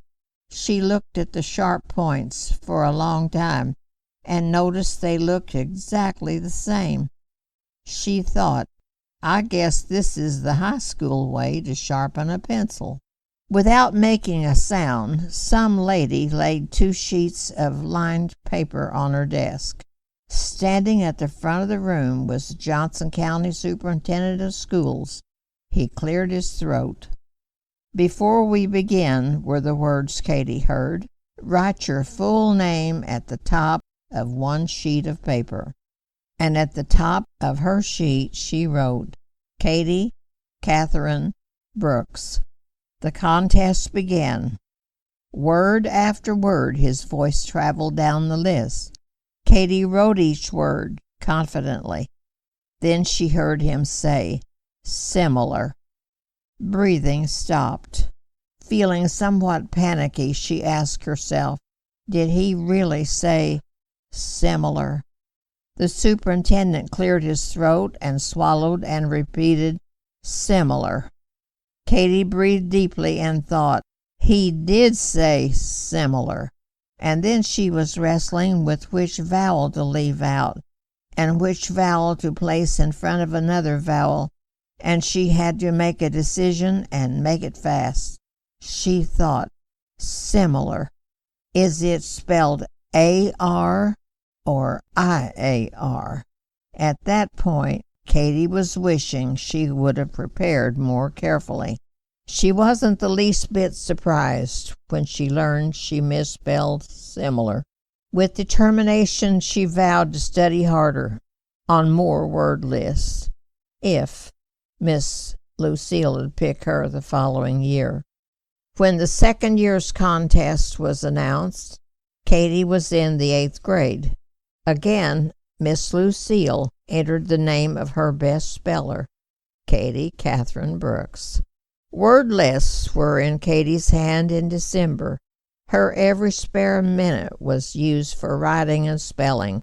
She and Mommy'd spend hours together, with words being given out. Mommy'd keep her word list handy, and while she and Katie were washing dishes, Mommy'd say, now spell. And Katie'd spell the word Mommy pronounced, and Mommy'd look at the list to make sure Katie spelled it right. If the two were in the kitchen, Mommy'd say, now write, and Katie'd write that word. And Katie'd check her written work with the word list. Well, Katie knew the order of the spelling words by heart long before the day of the contest. And quite frankly, Mommy almost knew which word came next without looking at the word list. The contest date arrived, and Katy was seated again in the big room, in a desk with a smooth top. 2 pencils and 2 sheets of never before written on paper lay on that desk. Again the superintendent cleared his throat and called out the words. Contestants wrote. Lists were exchanged and checked, and lo and behold, all of Katy's lists were without errors. Remaining in the contest were 3 finalists, all girls. One of the 3 was Katy. They wrote the given words, exchanged sheets again, and looked for errors. Finally, with no contestants spelling out, the superintendent said, "Now we're going to spell out of Caven's orthography." Katy glanced back to smile at Miss Lucille. She returned Katy's smile, recalling what she'd told Katy. "I'd say there's no need for you to study from Caven's orthography, Katy. Everybody will spell out before you have to go into that book." "No, I don't think you'll have to spell out of that book, Katy." So Mommy and Katy, listening to Miss Lucille, never studied the words in Caven's orthography. "I'm in trouble now," Katy was thinking. But she wrote each pronounced word, using her best penmanship, which was excellent. She carefully dotted all of the I's, crossed all of the T's, and made the A's look like A's instead of O's. The last word was called. Lists were exchanged. In the final outcome, the superintendent smiled and congratulated Katy. She was awarded a silver medal with a ribbon for placing second in the Johnson County spelling contest. Her efforts had been rewarded. In 1925, Katy graduated from the Tunnel Hill Grade School. She'd reached a turning point in her life. She faced one of 2 choices. She could go to grade school the following year, and she could learn more and be the teacher's helper, or she could go to a high school. Her half-sister, Mabel, 10 years older than Katy, encouraged her to live with her and attend high school. However, Mabel lived a long way from Christmas Tree Country. On October the 15th, 1915, she'd married Ruel Webb. And when they moved to Lincoln, Illinois, Katy was far away from her family, altogether as a family. Mabel was up north. Katy was still living in Tunnel Hill. Mabel missed her family. The family on the Brooks place saw more changes, and Mabel missed those changes. Grandma Millie Brooks had died. Mabel wasn't there to spend time with the family. And when Sister Mary and Brother James were born, Mabel missed out on those good times. And Brother Olin was already 19 years old and soon to be leaving the Brooks home. Yes, and Mabel missed Poppy, who'd taken care of her after her mother Neva died. And Mabel missed Rosie May, who'd just done the best she could with all the children. Mabel missed all of them. She came up with a plan. She had dreams for Katy. With much coaxing, she convinced Katy to come up north and live with her and Ruel and their children. Consequently, in the fall of 1925, the 15-year-old Johnson County girl left Tunnel Hill to go to a strange city, a big city, a long distance away from Christmas Tree Country and Mommy and Poppy and home. In 1926, a month before completing her high school year, Katy contracted scarlet fever. The disease posed a serious threat. The medical authorities became involved, and Katy was quarantined in isolation and wasn't permitted to leave the home. That meant that school was put on hold. The front part of the Webb home was off limit to everyone except Katy and Mabel, and the others in Mabel's family lived in the back rooms. During the course of Katie's illness, she had an extremely high fever, which caused her to hallucinate. She saw things crawling on the walls, her skin peeled off, scaly pieces collected on her sheets. Each morning, Mabel would shake off Katie's bedclothes and change her sheets and pillowcases. Finally, after several days, her temperature broke. No other people in the rural Webb home caught scarlet fever. The quarantine was lifted. Katie's plans for completing that year in Lincoln High School had been interrupted in an untimely manner. Being passed with her high school class was an impossibility. Because the scarlet fever left her physically weak, she and Mabel believed she'd be happier at home for a while. In June 1926, Katie left Lincoln and returned to Christmas Tree Country. How happy she felt about returning to the Brooks home, to Mommy, Poppy, Olin, Paul, Barry, James. And just ahead in her future was energetic, high-spirited Alan Shearbaum. He had his eye on Katie, Johnson County's most beautiful, brown-eyed, dark-haired girl, a virtuous girl who was not willing to sell her birthright for a mess of pottage. This was the girl Alan wanted to marry. The fall of the year was approaching, and that meant the new school year in Lincoln would be commencing. All along in the back of Katie's mind was the dread of leaving home and going back to Lincoln. As the time grew nearer, she asked herself, should I go back? Much correspondence dealt with her question. Mr. Simmons picked up letters from the Brooks mailbox on his Tunnel Hill route and dispatched them to Lincoln. He received letters from Lincoln and delivered them on his Tunnel Hill route. Much discussion went on between Katie and Mommy and Poppy. Much serious discussion went on between Katie and Alan. While Katie was pondering her big question, Alan was dealing with his big question, which was, why don't we just get married this fall? Katie voiced her decision to stay in Christmas Tree Country, much to Mabel's disappointment, throwing cold water on hopes for Katie's future in teaching. Because his pick had decided to stay at home, Alan was encouraged, thinking Katie was staying so they could be married. However, Katie wasn't ready to take that big step so soon.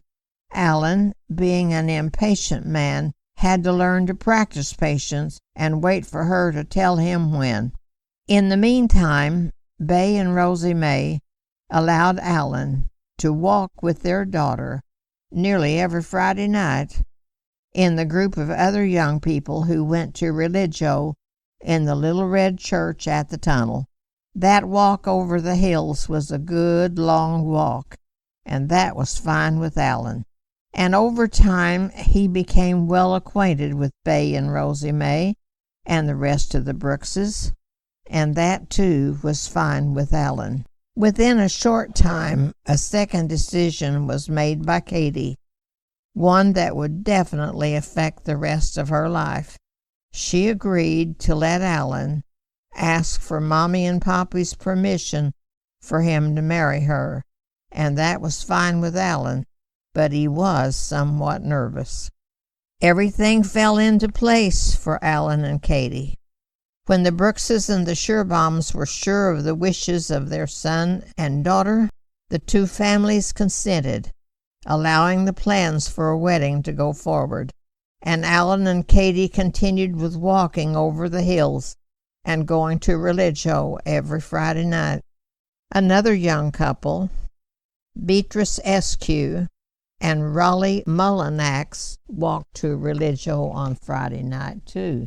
Alan and Katie'd hold hands. Beatrice and Raleigh'd hold hands. Two couples. Both couples had thought about getting married, So they just decided to quit all of that walking and start talking about tying the knot. And after they'd fully talked about it enough, they made plans for a double wedding ceremony. Late in the afternoon on that cold Saturday, February the 18th, 1928, Katie and Alan left the Brooks home, accompanied by Raleigh and Beatrice, and walked over to the home of the minister, P.G. Peter Mack Mahan. Mr. Mack married the young couples around 7:00 p.m. in the northeast corner of his front room. All of this took place with God's blessings in Christmas Tree Country, a short distance northwest of Tunnel Hill. History was repeating itself. At an earlier time in Mr. Mack's life, on a Sunday, March 15th, 1903, Albert and Lulie stood before him and said, "I do."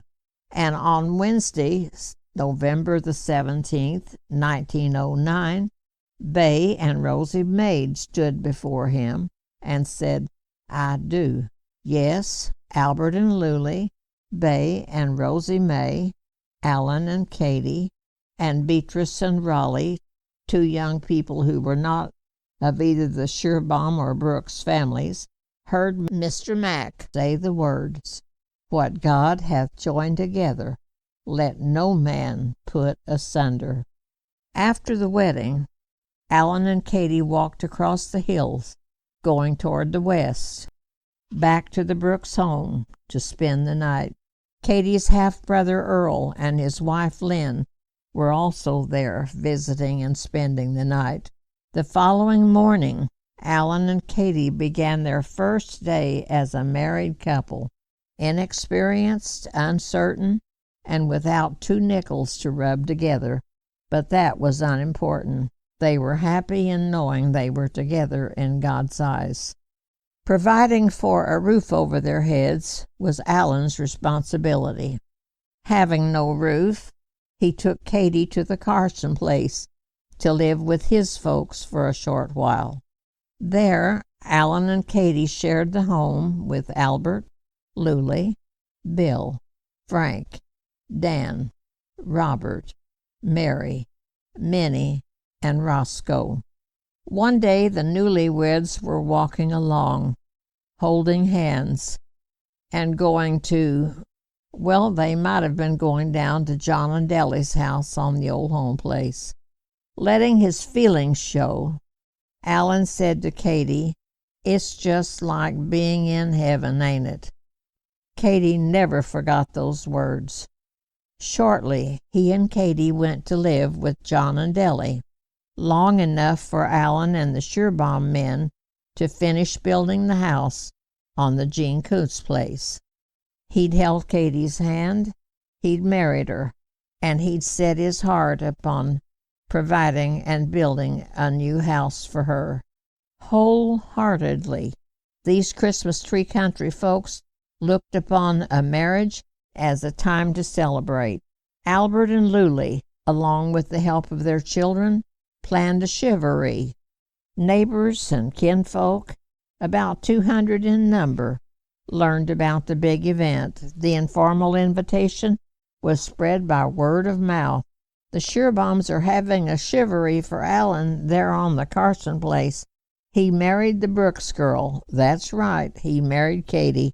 "Yeah, she's Bay and Rosie May's oldest girl. There's going to be dancing and games. Lulie says that everybody's welcome." For sure, the passing of the news didn't take long before happening. Square dancing and the chivalries were crowd pleasers for Christmas Tree Country folks. After a great deal of talking and some planning and the help of a couple of strong backs, the beds in the boys' bedroom on the Carson place were taken down, leaving the spacious room as clean as a whistle and ready for a dance. From wall to wall it'd been cleaned out. That would allow for plenty of room for the crowd to join in with the singing and dancing and toe-stomping when that guitar picker and fiddler Struck up the square dance tune. Roll that little lug jug down to town, down to town, down to town. And the onlookers, they'd be able to stand close to the bedroom walls, out of the way of the ones on the dance floor, as the partners lined up for the Virginia reel or waited for the square dance caller to call the dance. Face sure, honey, all right and left round. Meet every other one with every other hand. Right and left round till you meet your maid, and join both hands and promenade. And the folks who couldn't squeeze inside the Carson Place house just stood outside and listened through the walls and looked through the windows. With time standing still in Christmas tree country for a few short hours, square dancing and games owned the minutes on the Carson Place. For young and old, the revelry gave the partiers, all of them being well-wishers, a time free from hard work. The year was 1928, a time for a shivaree. No one was thinking about how different their lives would be in less than 2 years. Standing in the crowd was 43-year-old Lulie, one who knew what it was to have the rug jerked out from under you. She'd already been down the road of hard knocks. She'd helped Albert establish a household. They'd started out in 1903, 25 years prior, and she had a good idea of what lay ahead for her new daughter-in-law. Lulie knew Alan was her high-strung son. She'd said that any woman who married Alan would have to be understanding with him. Lulie believed that that one woman was Katie. Life's not a bed of roses, were Lulie's thought, which she spoke to the one standing near her. Lulie was just wasting her breath. The picking, the fiddling, the square dance calling, the singing, the hand clapping, the laughing, and the shuffling of feet on the bedroom floor were all drowned out. The words were drowned out. No one was hearing her voice, a voice so full of motherly concern. And standing next to Lulie was 46-year-old Albert. He was beginning to realize he'd no longer have a son at home, this son by the name of Alan, this oldest boy who'd always been there to lend a helping hand with the livestock and farm work. Albert was reminded of the old saying, "A son's a son till he takes a wife, but a daughter's a daughter all of her life." Proudly, though, he was noticing how happy Alan was with Katie, a young woman who'd been raised right. Albert knew that this was God's plan. "Marry and multiply" were the Bible's words he quoted. Wanting to have a home of their own is natural for two young people, and I'll have to let Alan go the way I had to let John go last year when he married Deli. But no one was listening to Albert's words either. No one was hearing his voice, a voice so full of fatherly wisdom. Standing somewhere in the crowd were 81-year-old Dolph and 66-year-old Lena, his wife and companion during the past 47 years, since he'd married her on June the 28th, 1880. He'd done a lot of living between his early years in Germany, beginning on June the 28th, 1846, and on up to the day of this shivaree in 1928. Dolph was looking back on his life, while Alan was looking ahead. When Dolph had left Anclam, Germany, to come to America, he was a little more than half dry behind his ears. He'd left his father and mother. At that time, in 1869, he would have been a month and a few days shy of being 23 years old. He was young back then, like his oldest newly married grandson, 24-year-old Alan. Although Dolph didn't say a word to the folks around him, he could have. He could have reminded them, if they would have listened, that he was the first Schurbaum settler in Johnson County, Illinois, and the first generation Schurbaum in Johnson County. He could have told them that this son of his, Albert, was a second generation Schurbaum. Yes, and he could have told all of them that this grandson was the firstborn in the third generation of Schurbaums. But Dolph didn't say a word. He was just there to see what his coming to America meant. And Lena, standing right beside Dolph, was quiet too. Dolph and Lena hadn't come to the Shivaree to say anything, or to dance, or to eat. They'd just come to see about Albert, and to see about Lulie, and to see if Alan and Katie needed anything. Later, during the middle of March 1928, Albert and Lulie pitched in with the help of Charlie Burklow and all of the Schurbaum men and began building a house on the Gene Kuntz place, given that name because a Kuntz family had lived on the land. The men first had to cut down trees and saw boards and measure and cut more boards to put together a modest 3-room, pine-floored house with a kitchen, living room, bedroom, pantry, back porch, and front porch. While the men hammered and nailed, Katie and Deli cooked for the hungry men who gathered into Deli and John's kitchen on the old home place. With the outside walls finished, another job to be done was the building of the flue. Yes, the flue was partly built, but Bade practically insisted that he'd be the one to put on the finishing touches. His fear of a flue fire made him be extra careful in seeing how the bricks were put together. And when Bay finished that flue, it was done right. He could go to sleep at night and not worry about Katie and Alan's new house catching on fire. After he'd finished that job, he went to work on the walls. He tacked paper, a heavy felt on all of them, to cover some of the cracks. Then Katie and Rosie went to work wallpapering. From somewhere, rolls of wallpaper had been purchased. The flour for making the wallpaper had come from the tunnel. Rosie May had 2 pairs of scissors, one being a little sharper than the other, but that dull pair'd have to do. They had Bay's fold-out ruler. Katie'd found a wooden box. They could have used a table, but they had no table. They did have a floor, and Katie and Rosie May spent a lot of time down on their hands and knees on that kitchen floor. They began with the papering in the kitchen.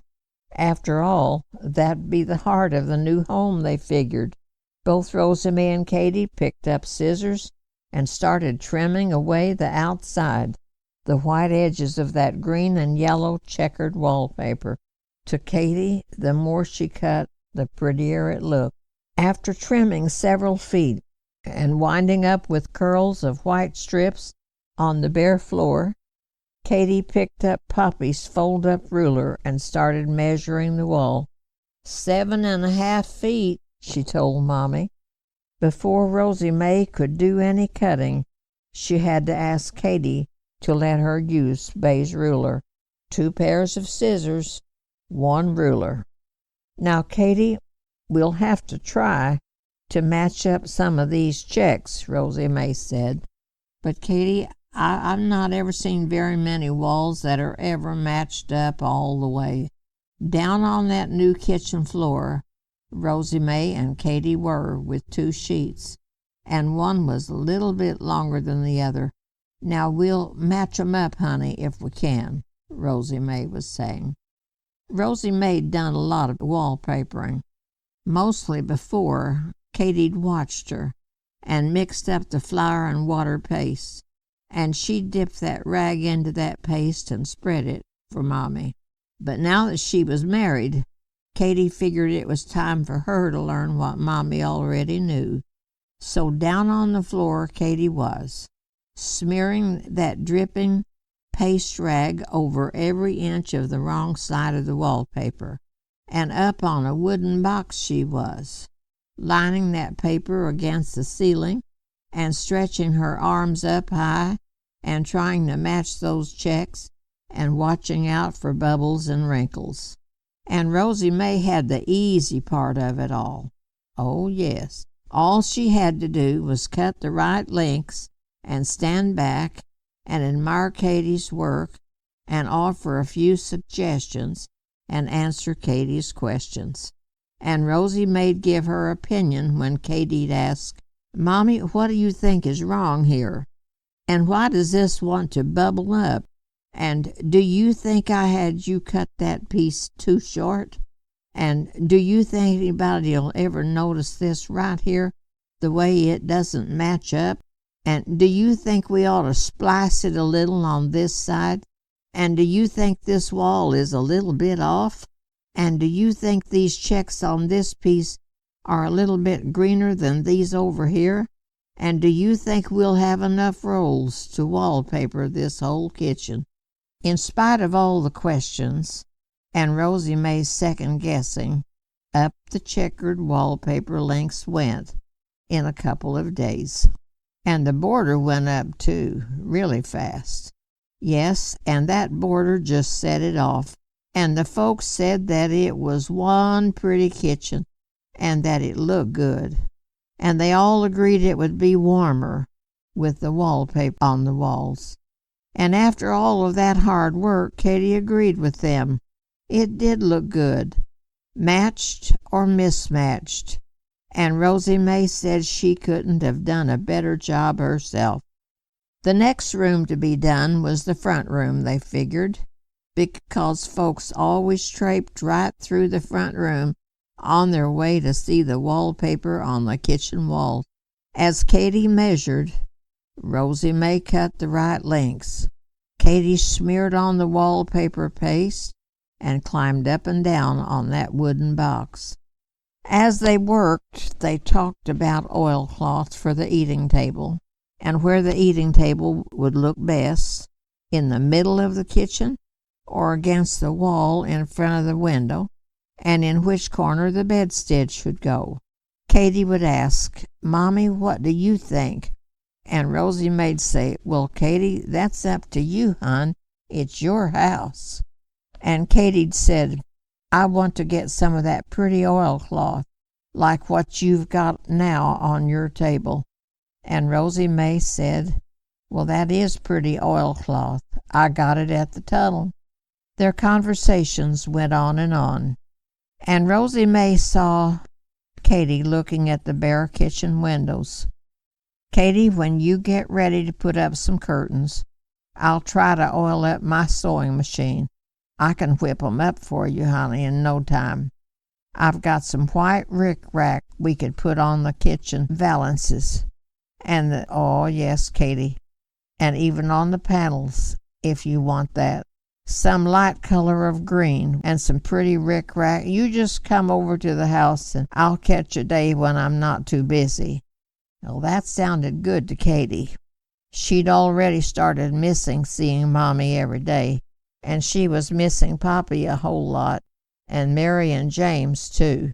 "And," Rosie May went on to say, "we'll go through that cloth that we've been saving up. You know we surely can find enough to go with these pink flowers on this front room wallpaper. This really is some pretty wallpaper, Katie. I might just try to get a few rolls for your bedroom, too. Well, I mean that south bedroom where you slept with Mary.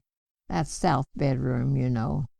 With the kitchen completely papered and the front room walls covered with pink flowers, without borders at the ceiling, and the bedroom with 6 strips already up along the far wall, Katie decided she'd be able to do the rest of it all by herself.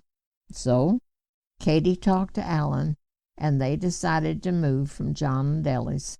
A little at a time, the Gene Coons house was finished with the basic needs of the young couple: a new cook stove with a warming closet for leftovers, the kitchen table which Albert had built, some straight-back, cane-bottomed chairs, a cook table, a bedstead with springs, a straw tick, a feather bed, and a few dollars in a quart jar for a Wilson heating stove. No curtains, no oilcloth on the eating table, but the Allen and Katy household was established. And the moving day finally came. But somehow in the rush, a table for their coal oil lamp had been forgotten. Night time was upon them. "Where are we going to set this coal oil lamp?" Katy asked. Allen, knowing how to solve a real problem, went outside, found an empty nail keg, brought it into the front room, and turned it upside down. "We'll put it right here on this nail keg," he said, answering her important question. In the fall of 1928, Christmas Tree Country was the home of productive apple trees. Workers were needed in the orchards and in packing sheds. Allen, Katy, Bay, and Rosie May were a part of the crew in the harvest of Everett McMahan's late apples. After the apples were picked, they were carried to the packing shed and poured onto a moving belt. Katy stood at the belt and picked out all of the bruised and bad apples. The belt carried the best apples to a wide chute, and workers filled bushel baskets. Allen put lids on the baskets and carried the full baskets and stacked them. For a full day's labor, each worker was paid $1.25. At noontime, the picking, sorting, and packing stopped. The workers were allowed to eat their dinners. For Katy, there was no pleasure in thinking about eating. The food she'd fixed for herself and Allen made her feel sick. Rosie May, suspecting Katy was in the family way, always packed an extra portion. Strangely enough, Katy could eat Mommy's cooking without getting stomach sick. Katy and Rosie May'd get off to one side and talk. In low whispers, Rosie May had told her, "Well now, Katy, you might just ought to tell Allen about how you're feeling. You could be. I'd say you probably are, hon. But, well, you've been married a good while. I always told your pappy about things like this, and we just try to get ready, I guess." "Yes, Katy, hon, I'd say you ought to talk to Allen about it all." "Yes, hon, I'd say you ought to talk to Allen." And it'd make Katy happy to think that Mommy thought that she probably was, and she'd catch Mommy looking at her a whole lot. With a will to work, Katy endured the apple harvesting. She was married, yes, and facing the responsibilities of a wife. Furthermore, she sort of knew that her stomach sickness meant that a baby was on the way. She'd never experienced such feelings before.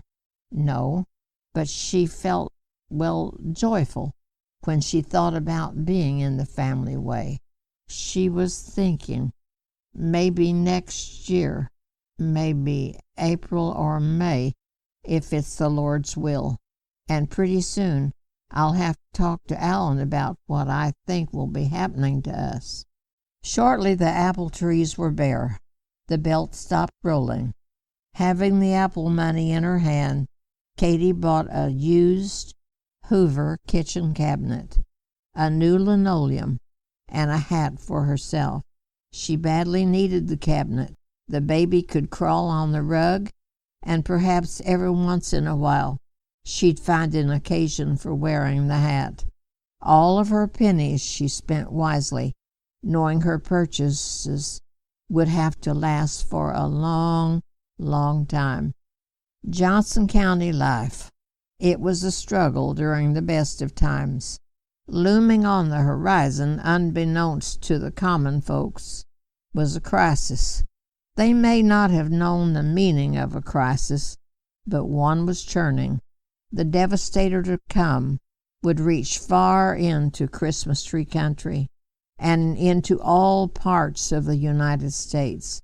It was coming. Yes, it was coming.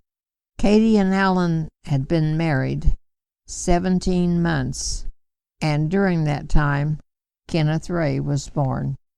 While they watched their firstborn trying to learn to sit up and to walk without toppling over, the stock market toppled. On Black Thursday, October 24th, 1929, President Hoover helplessly watched as the United States went into turmoil. The financial markets collapsed. Banks closed their doors. That's right. People couldn't go inside to get their bank to open up the doors. They couldn't go inside to get their money out of the banks. Matters grew worse and worse. Thousands of people were penniless, especially the ones who trusted the banks to keep their money safe. Newspapers reported desperate acts of broke, frightened people who resorted to jumping out of windows of tall buildings, committing suicide.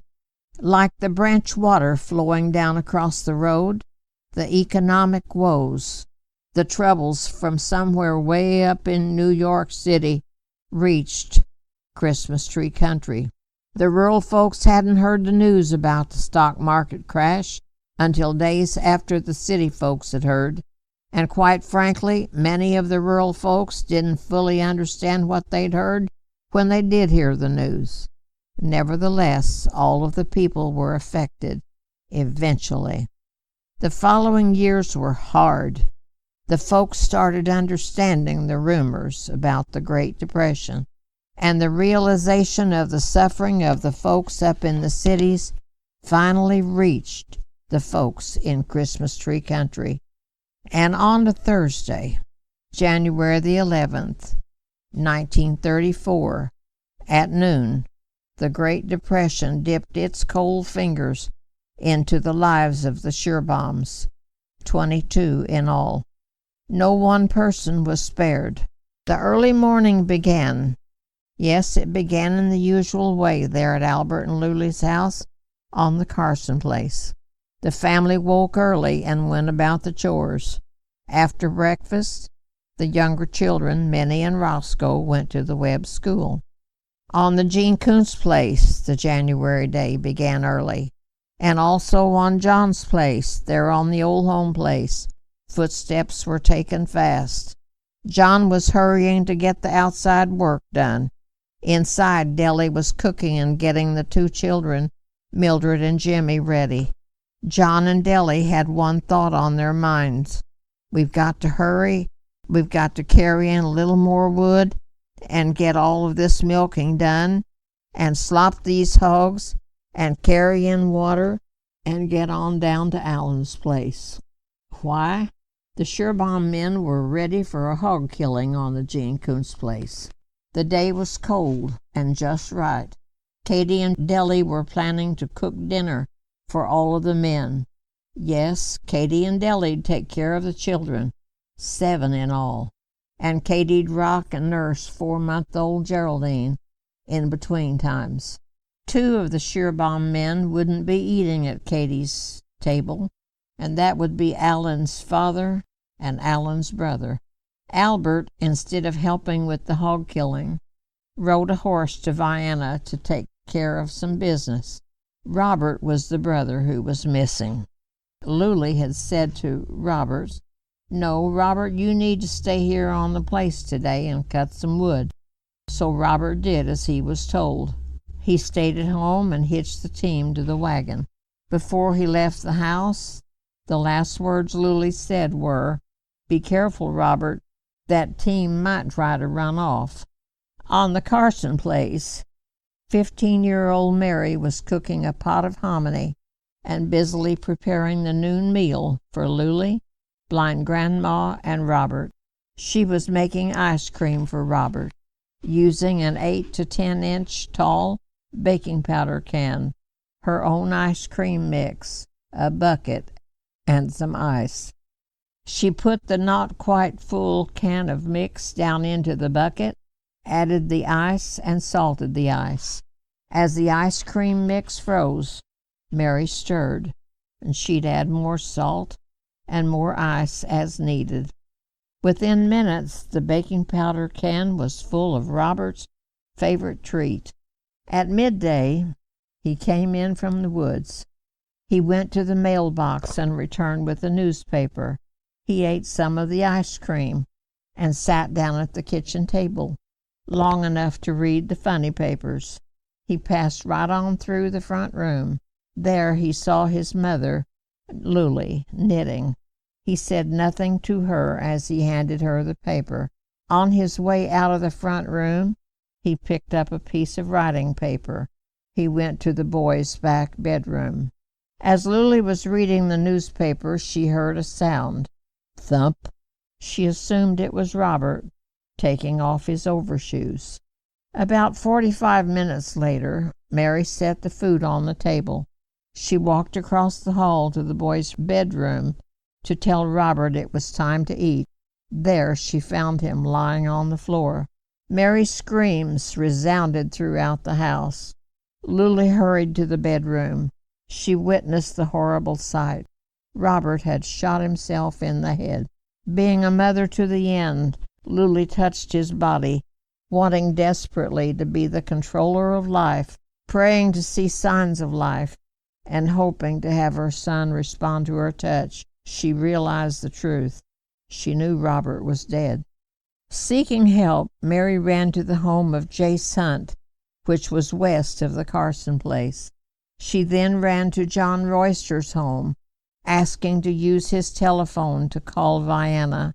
Mary needed to speak to Poppy. She needed to tell him to come home as fast as he could.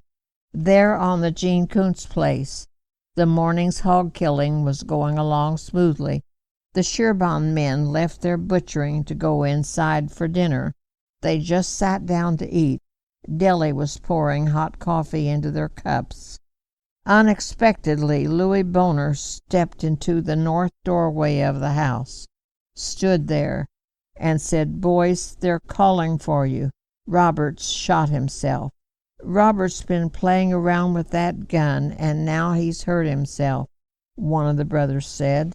Knowing their younger brother often handled the gun, all of them believed Robert had accidentally shot himself in the foot or maybe in his leg. The meal, all of a sudden, seemed less important. Hunger had vanished. Abruptly, the hog killing was put on hold.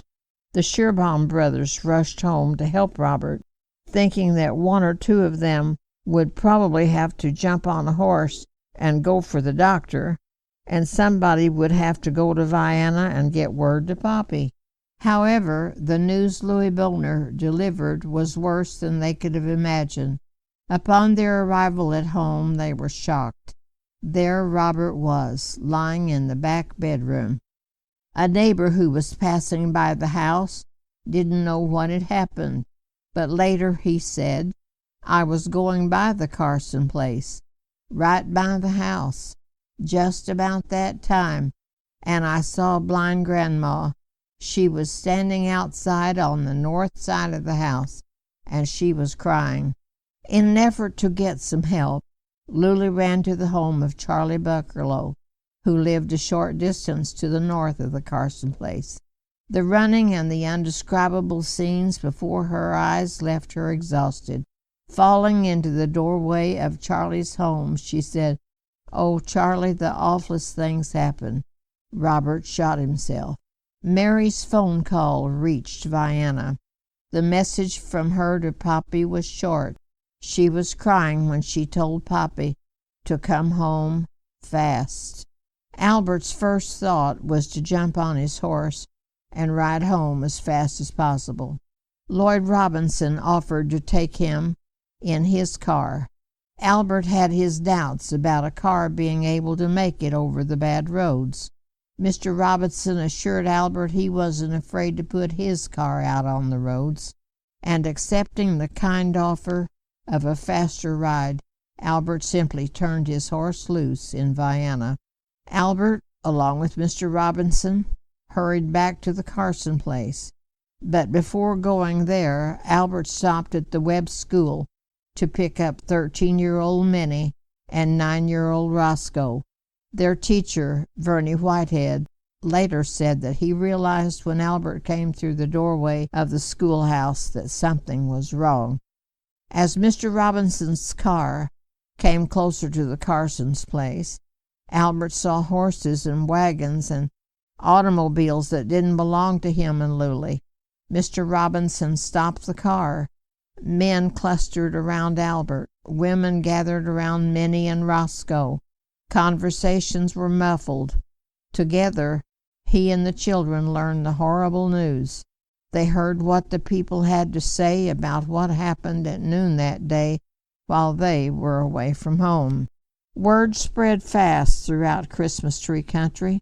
Within a few hours, most of the community knew something bad had happened on the Carson place. Well-meaning neighbors rode at breakneck speed on horses and in wagons, coming from the north, south, east, and west. Helping friends, attempting to restore a sense of calmness, were there in presence. People gathered outside. People filtered in and out of the house. People wondered and wondered why. One Schierbaum brother, Dan, was unaffected by the tragedy at first. He didn't know about it. His wife, Gertie, heard, and she knew. She saw Dan coming down the road and noticed that he was laughing and having a big time. Under ordinary circumstances, that would have been expected of Dan. Seldom was he ever seen without a smile or a happy, good-natured countenance. Gertie met him and said, "Dan, you've not heard about Robert, have you?" He spoke to Gertie briefly and hurried to the Carson place to be there for Mommy and Poppy, blind Grandma, Alan, John, Bill, Frank, Mary, Minnie, Roscoe. Later in the afternoon, Jesse M. Watkins, the coroner, conducted the inquest there in the home. The door to the bedroom was closed. Questions were asked. Robert's privacy was invaded. A note, found by Jace Hunt, was given to the coroner. On a piece of paper, Robert had written these words: January 11, 1934, 12:30 o'clock. This world has been a dread for me. You can sell my horses and pay for the burying expenses. Tell my brothers that I am not long for this world. This is my story. I thought I would end the subject, so goodbye to my friends. In the front room, the family gathered. Minnie sat close to her brother Frank and close to his wife Mary. Minnie was holding Alice May, their oldest child. Others of the family were seated. Some stood. The family waited. Outside Christmas Tree Country, folks waited. After the inquest, Luke Parker from Vienna spoke quietly, very quietly, with Albert and Lulie. Burial clothes were taken from Robert's closet. Mr. Parker dressed the body. A neighbor, Frank Harner, began cleaning up the room and removing signs of suicide. Robert's ultimate privacy was invaded. Some things were left as they were. Some things were carried outside and burned. Some things were carried outside and buried. Robert's body stayed in the bedroom and was made presentable by Mr. Parker's capable hands. The day progressed. The day came to a close in terms of daylight hours. Neighbors carried in wood for the stove and for the fireplace. Cows were milked. Yes, eggs were gathered. Water was carried inside. The hogs were slopped. Suffering continued. Upon the suggestion of Frank Harner, Mary was taken away from the Carson place for the night. Helen and Frank Harner convinced Lulie and Albert to let Mary spend the night with them, thinking that would be best for her. The Carson house was still full of people. Christmas tree country folks carried in food that they had prepared, and they prepared to stay all night with the family during the wake. No one was hungry, however. Numbness didn't ease the pain. The surmisings didn't stop. Guilt entered into the sadness. The maybes abounded. Maybe Robert's death could have been prevented, they thought. Maybe he shouldn't have been left home, the only man to cut and haul up the wood. Maybe he was worried about a problem. Maybe it was the depression. Maybe folks'll never know why this handsome, healthy 17-year-old boy would just take his life. In a state of shock, his mother, Lulie, repeatedly said, "I was in the front room, reading the newspaper. I didn't hear the gun go off, but they say you don't hear a gun when it goes off in a case like this." Throughout the night, the vigil was counted by seconds. Much care was given to holding together. Folks took care of tasks, gathering wood, feeding the fires, carrying the water buckets, refilling coal oil lamps. The nighttime gradually faded into the morning. On the morning of the 12th, Mr. Parker moved Robert's casket to the back porch of the Carson place. The grieving souls which gathered were many. They looked at the lifeless body, studied the faces of each other, and mourned. Blind Grandma couldn't see faces, nor could she see her grandson. She tearfully and softly grieved. She ran her fingers over his body and kept saying, "He was such a fine young man." Published in the local newspaper was this article: "Young Schierbaum had the respect of all in the neighborhood in which he lived. He was known as a quiet boy, always doing the right thing and never giving anyone any trouble.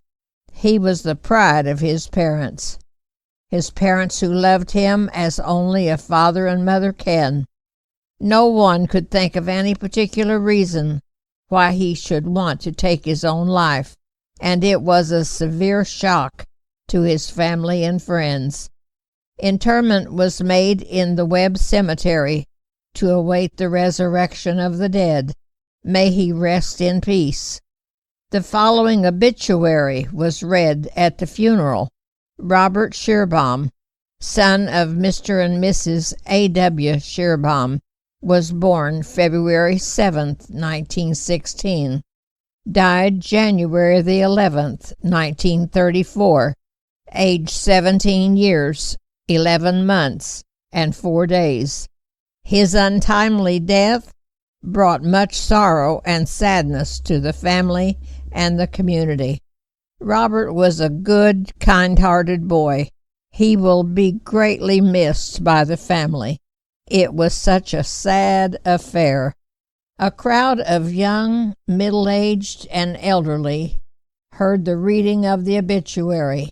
In that group, 13-year-old Minnie cried and cried. Her handkerchief was completely soaked.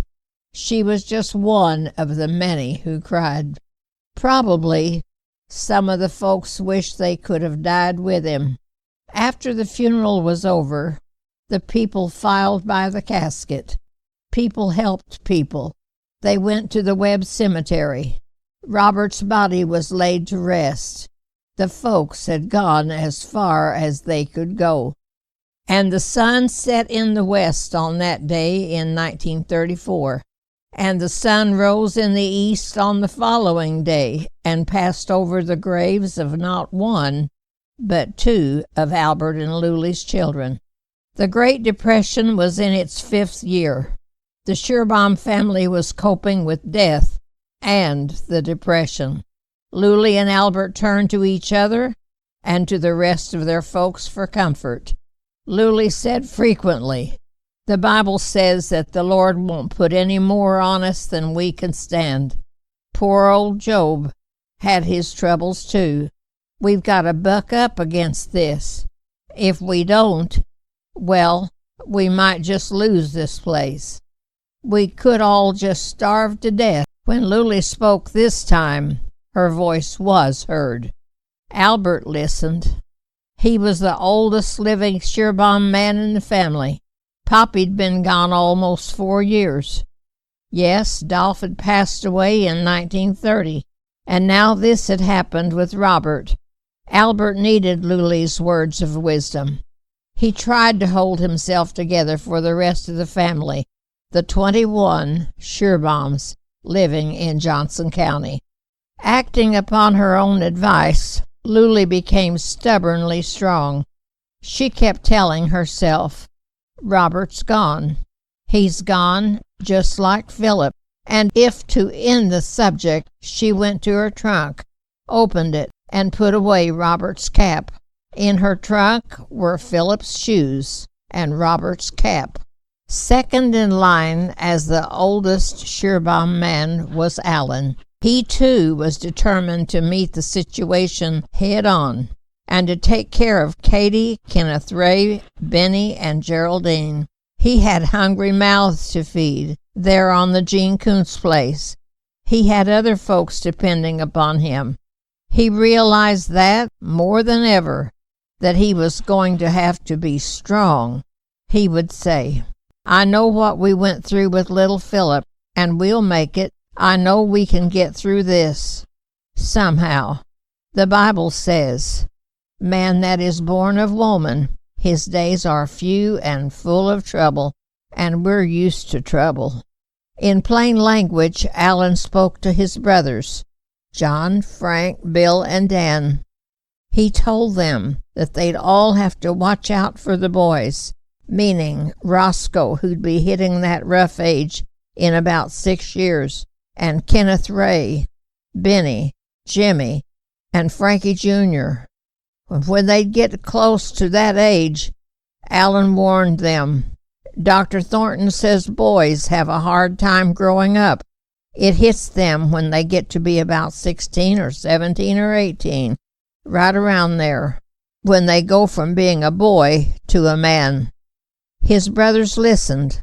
He added, "And Deli, you need to remind John. And Mary, you'll have to remind Frank. And Gertie, you will have to remind Dan.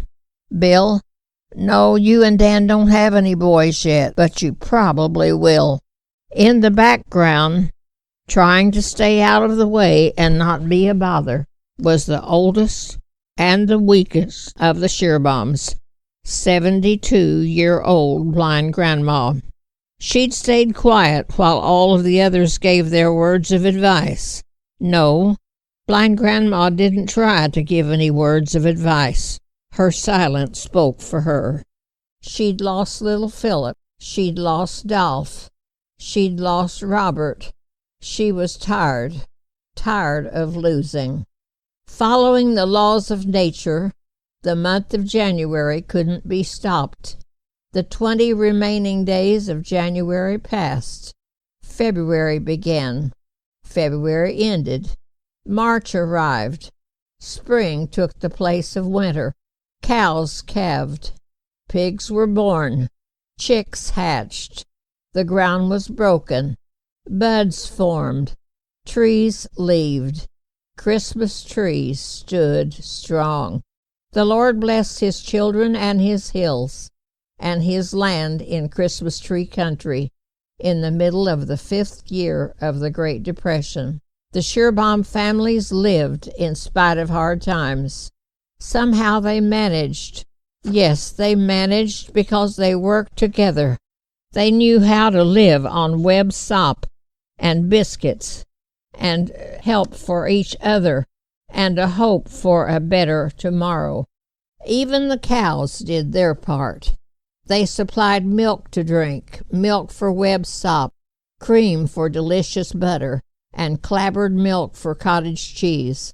And Katie's laying hens supplied eggs for baking, eggs for deviled eggs, eggs for fried eggs, and eggs for boiling. and fried chicken and dumplings showed up on Katie's table quite often. Her hands were busy, and sometimes Katie could sell a few eggs at the tunnel, giving them a little help in buying flour, sugar, coffee, turpentine, coal oil, and matches. And Allen's hogs were butchered during cold weather. The smokehouse would be stocked with ham meat, link sausage, head cheese, hog jowl, and pig's feet. And the mules, Old Beck and Kate, would do their part. They would pull the plow for Allen. They would gee and haw upon command.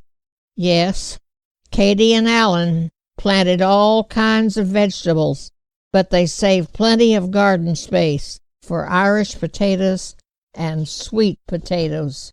And when the cabbage heads were full, Katie gathered them, washed them, and used her kraut cutter. The cabbage shreds she put into a large white crock, to which she added plenty of table salt. Over the crock she put a clean white cloth and tied it down to keep the kraut clean.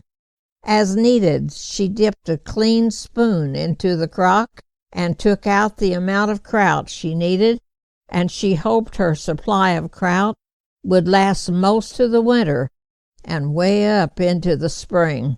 Later, when the stock peas were ripe, she walked to the fields and picked baskets of peas. She shelled and laid out the peas to dry. Her 3 children gathered around her and played, and she enjoyed her work and their play. Like her mother, Katie knew how to take what the Lord gave. She canned and filled fruit jars with green beans, corn, tomatoes, strawberries, blackberries, peaches, and apples. She, with Allen's help, stored potatoes in the cellar and tied onions together and hung them from nails to dry. Her family always had something to eat, usually the same foods on the table day after day, and of course they would have preferred other foods, but they thanked the Lord for what they did have. She'd laugh when she heard, "Well, today we're going to have stock peas and kraut, and tomorrow we're going to have kraut and stock peas."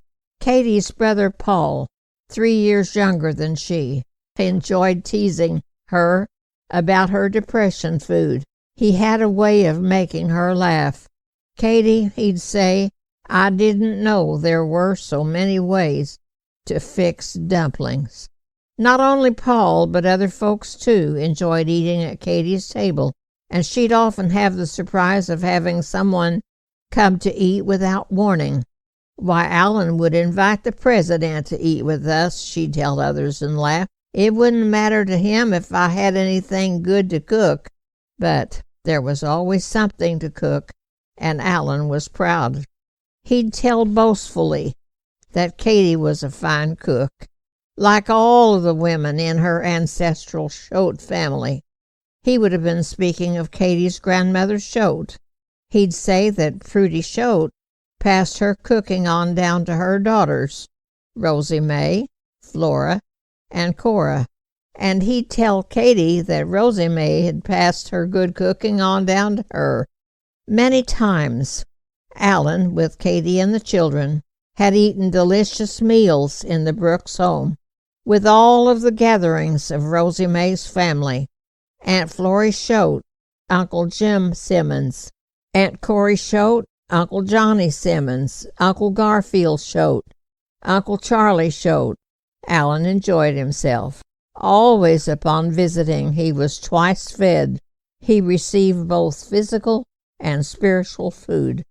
Before eating, Katie's Poppy would pause reverently to voice this prayer of thanks: "Heavenly Father, thank you for the comforts and blessings. Sanctify to our good. Forgive us our sins, and save us in thy kingdom. For Christ's sake. Amen." From the planting of the seeds in the garden, Rosie grew food for the table. From the planting of seeds of example, Bay recognized the Lord's hand and had an impact upon his son-in-law, Alan. Eventually, Alan learned to say the same prayer of blessing over his family's food, and then sometimes he'd add, "Well, folks, you see the prospects." Yes, Alan was thankful. No, he wasn't too proud to thank the Lord. When he heard of the accounts of the hundreds of hungry families with little children lining up on the streets of Chicago for a bite to eat, he'd stop to think about all of his blessings. Alan had a heart for struggling folks. He'd say, "They can't grow food on those concrete sidewalks." Yes, Alan had a heart for struggling, hungry folks. Both he and Katie realized their folks in Christmas tree country were tobble well off. They were well off because they had plenty of food and plenty of kinfolk and the help of the good Lord. Tick-tock, tick-tock, tick-tock. Katie slept and she dreamed.